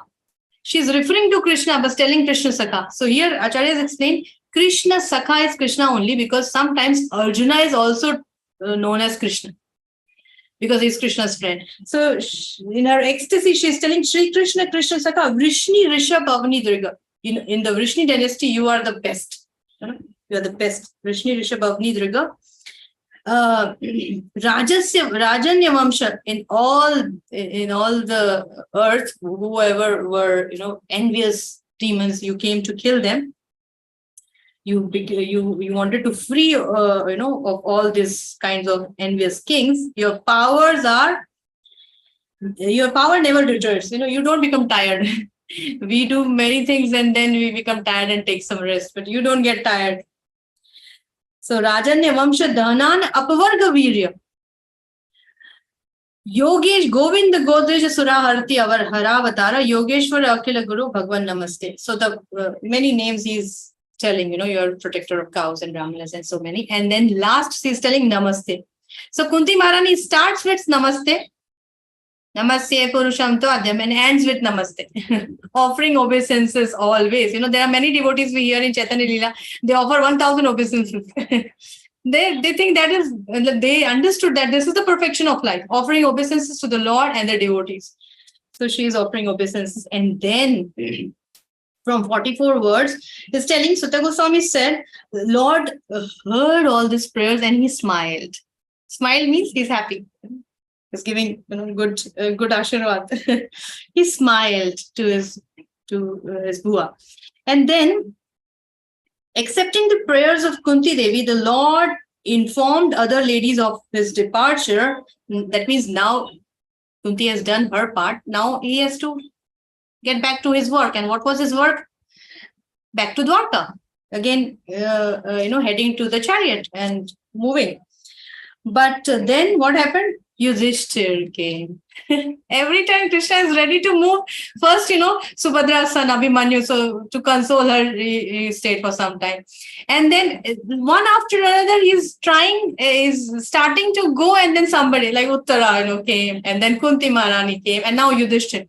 And Yudhishthir Maharaj is completely in a dejection mood. Dejection means completely feeling very, in a lamentation. Oh, this is because of me. As I said in earlier, in the beginning. So from 44 to 52, Yudhishthir Maharaj is overwhelmed by this lamentation. And he approaches Krishna in a dejected mood. So to pacify him, Krishna stayed. And then it is said, King Yudhishthir was much aggrieved. But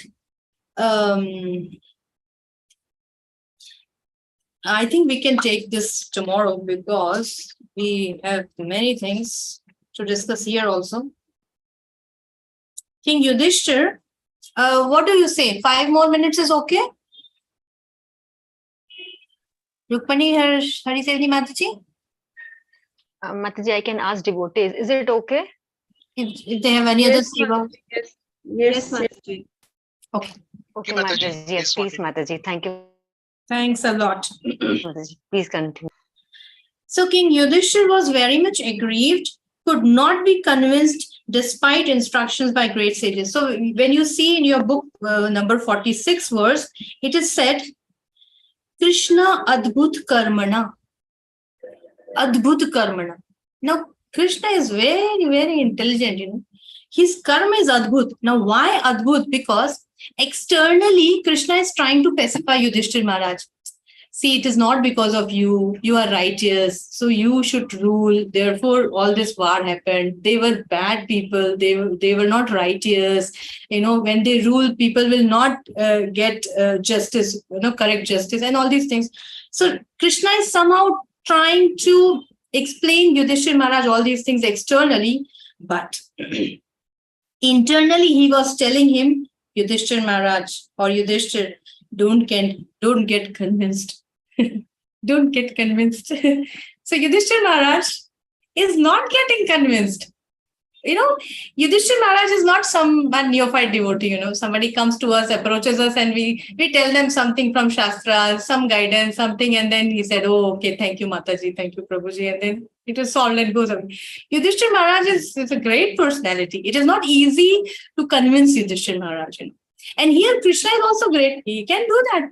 But this is Adbhut Karma, 46 verse may you see, Krishna Adbhut Karmana. This is Adbhut.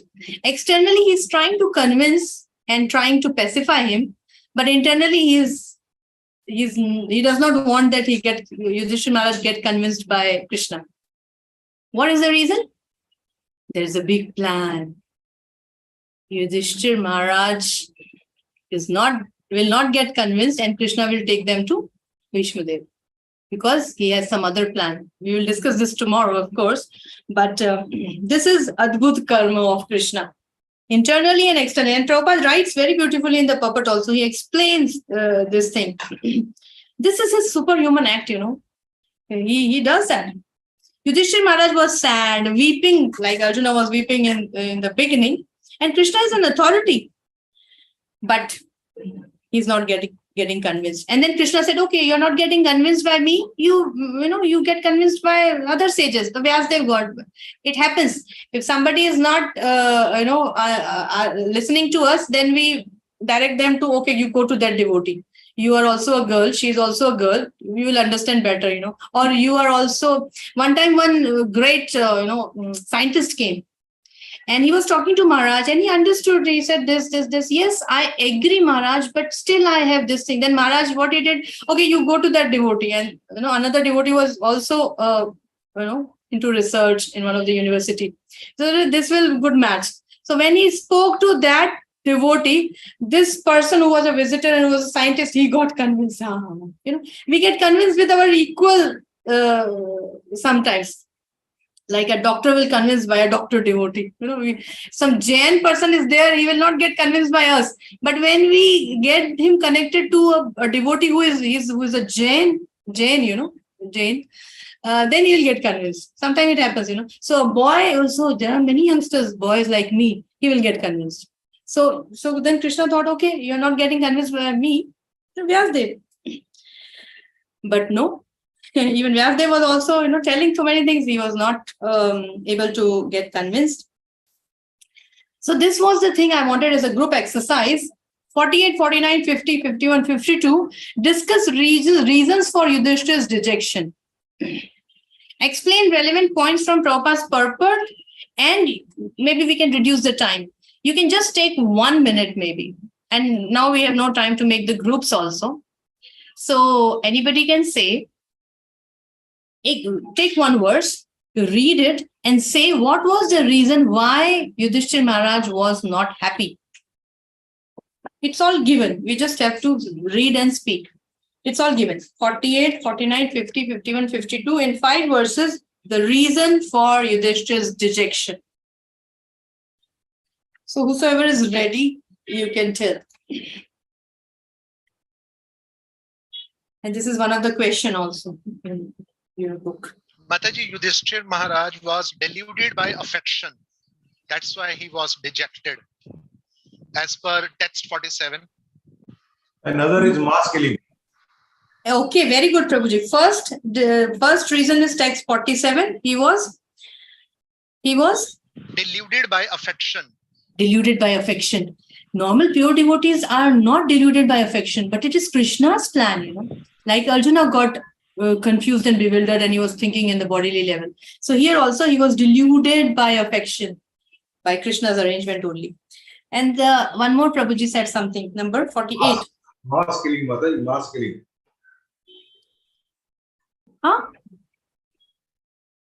Mass killing. Anybody heard? I could not. In 46. Mass killing. Mass killing. Yes.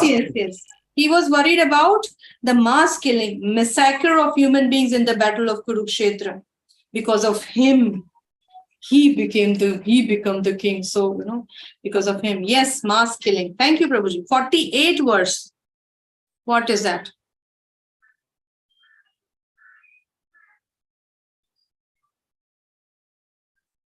Another good important reason. 48 verse. Yes. He takes himself the responsibility because he is such a pious king. Which verse this is? 48. Yeah. So in 48, he's telling the body is meant for others, basically. The body is meant for others' good. And I have, taken, we should never take others' body. We should not do animal killing. Because if we cannot give somebody life, we should not take also. So that's what is important. This body is ultimately meant for others. And I have, taken so many bodies because of me, my becoming king. So many has to give up this body. So, I'm sinful. 49. Yes, 49. And 49 message itself, killing of innocent living beings such as boys, Brahmins, and women, whose killing is considered to be the greatest sins. Yeah, he has killed so many in this war, and he is the head. Head has to take the responsibility. If our junior do something, no, it comes to the master, right? So he said so many, one Akshayani Sena is so many soldiers, so many rathis, so many elephants, this and that, and they all killed. So I have to suffer in hell for millions of years. I will not be relieved. This is his understanding. 50. 50 Mataji, Yudhishthir Maharaj says that the administration was going on fine under Duryodhan also, but because he wanted, for the sake of self, as it is written by Prabhupada, for the sake of self-aggrandizement, and he thought that he is responsible for all the sins of killing of all the people that happened in the whole war. Yes, thank you. Thank you, Mataji. Perfect. And then 51.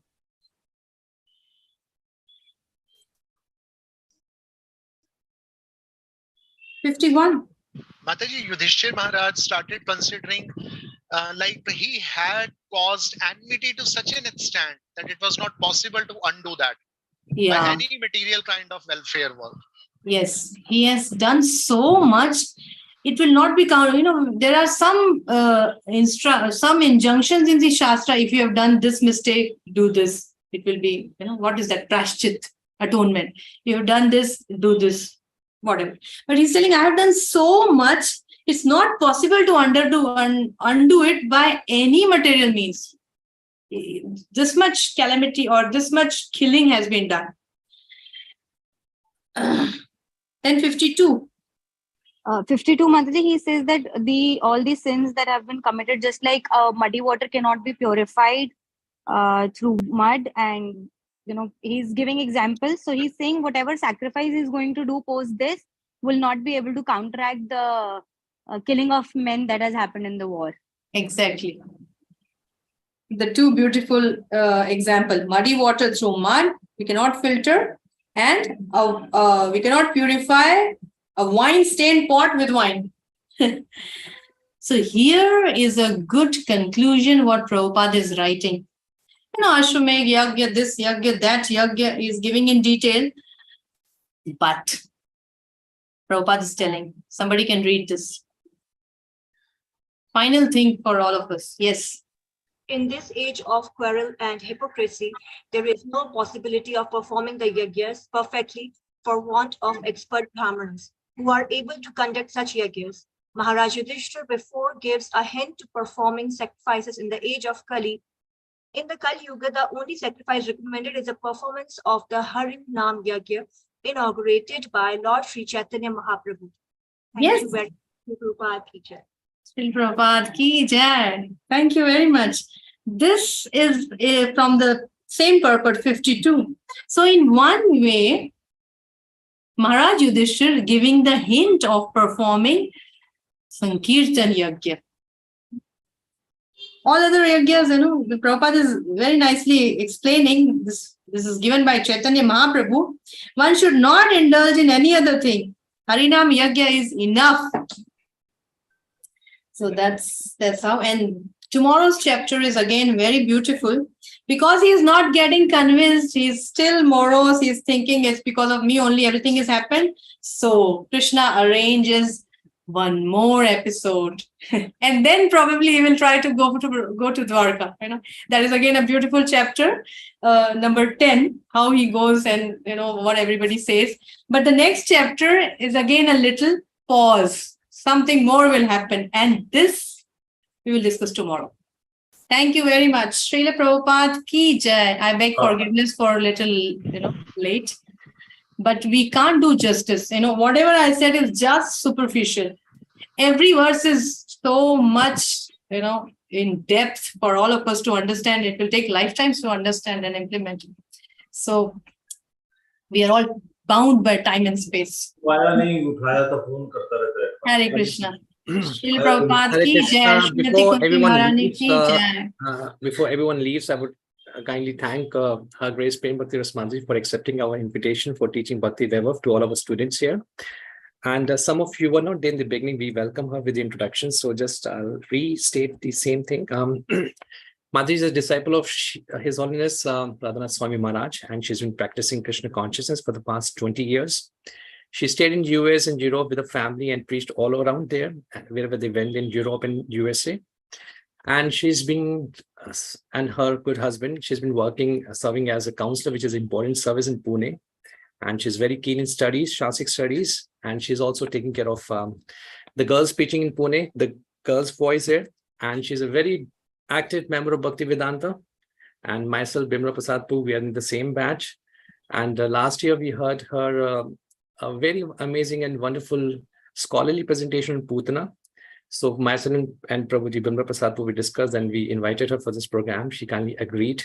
It's hard to get her time because every day she's taking 1 or 2 classes. Now she's working on her dissertation, the final submission of thesis for Bhakti Vedanta. So next year she'll be getting her degree, possibly next year by March for her the final submission of dissertation, final thesis, and she'll be getting her degree for Bhakti Vedanta. So we have very rare Bhakti Vedantas in ISKCON.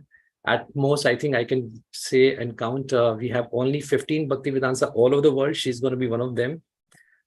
So yeah, so very thankful for your time and association, Mataji. So yeah, so we'll be here again tomorrow with her, Mataji, and she's teaching 1 more unit in the 3rd canto, the Kapil Shiksha, I guess. So we'll be looking forward for your association in the future as well. Thank you so much, Rasala Prabhuji, for giving me this opportunity. And I'm not qualified, of course, but because of, Krishna's mercy, we got this opportunity, and I will try my best to please all of you. Please forgive me for something if I said or could not cover because it's so much. So we'll see you tomorrow. Thank you, Rasala Prabhuji. Thank you. That is for now. Thank you, Mataji. Hare Krishna. Hare Krishna. Thank you so much. Hare Krishna. Thank you all very much.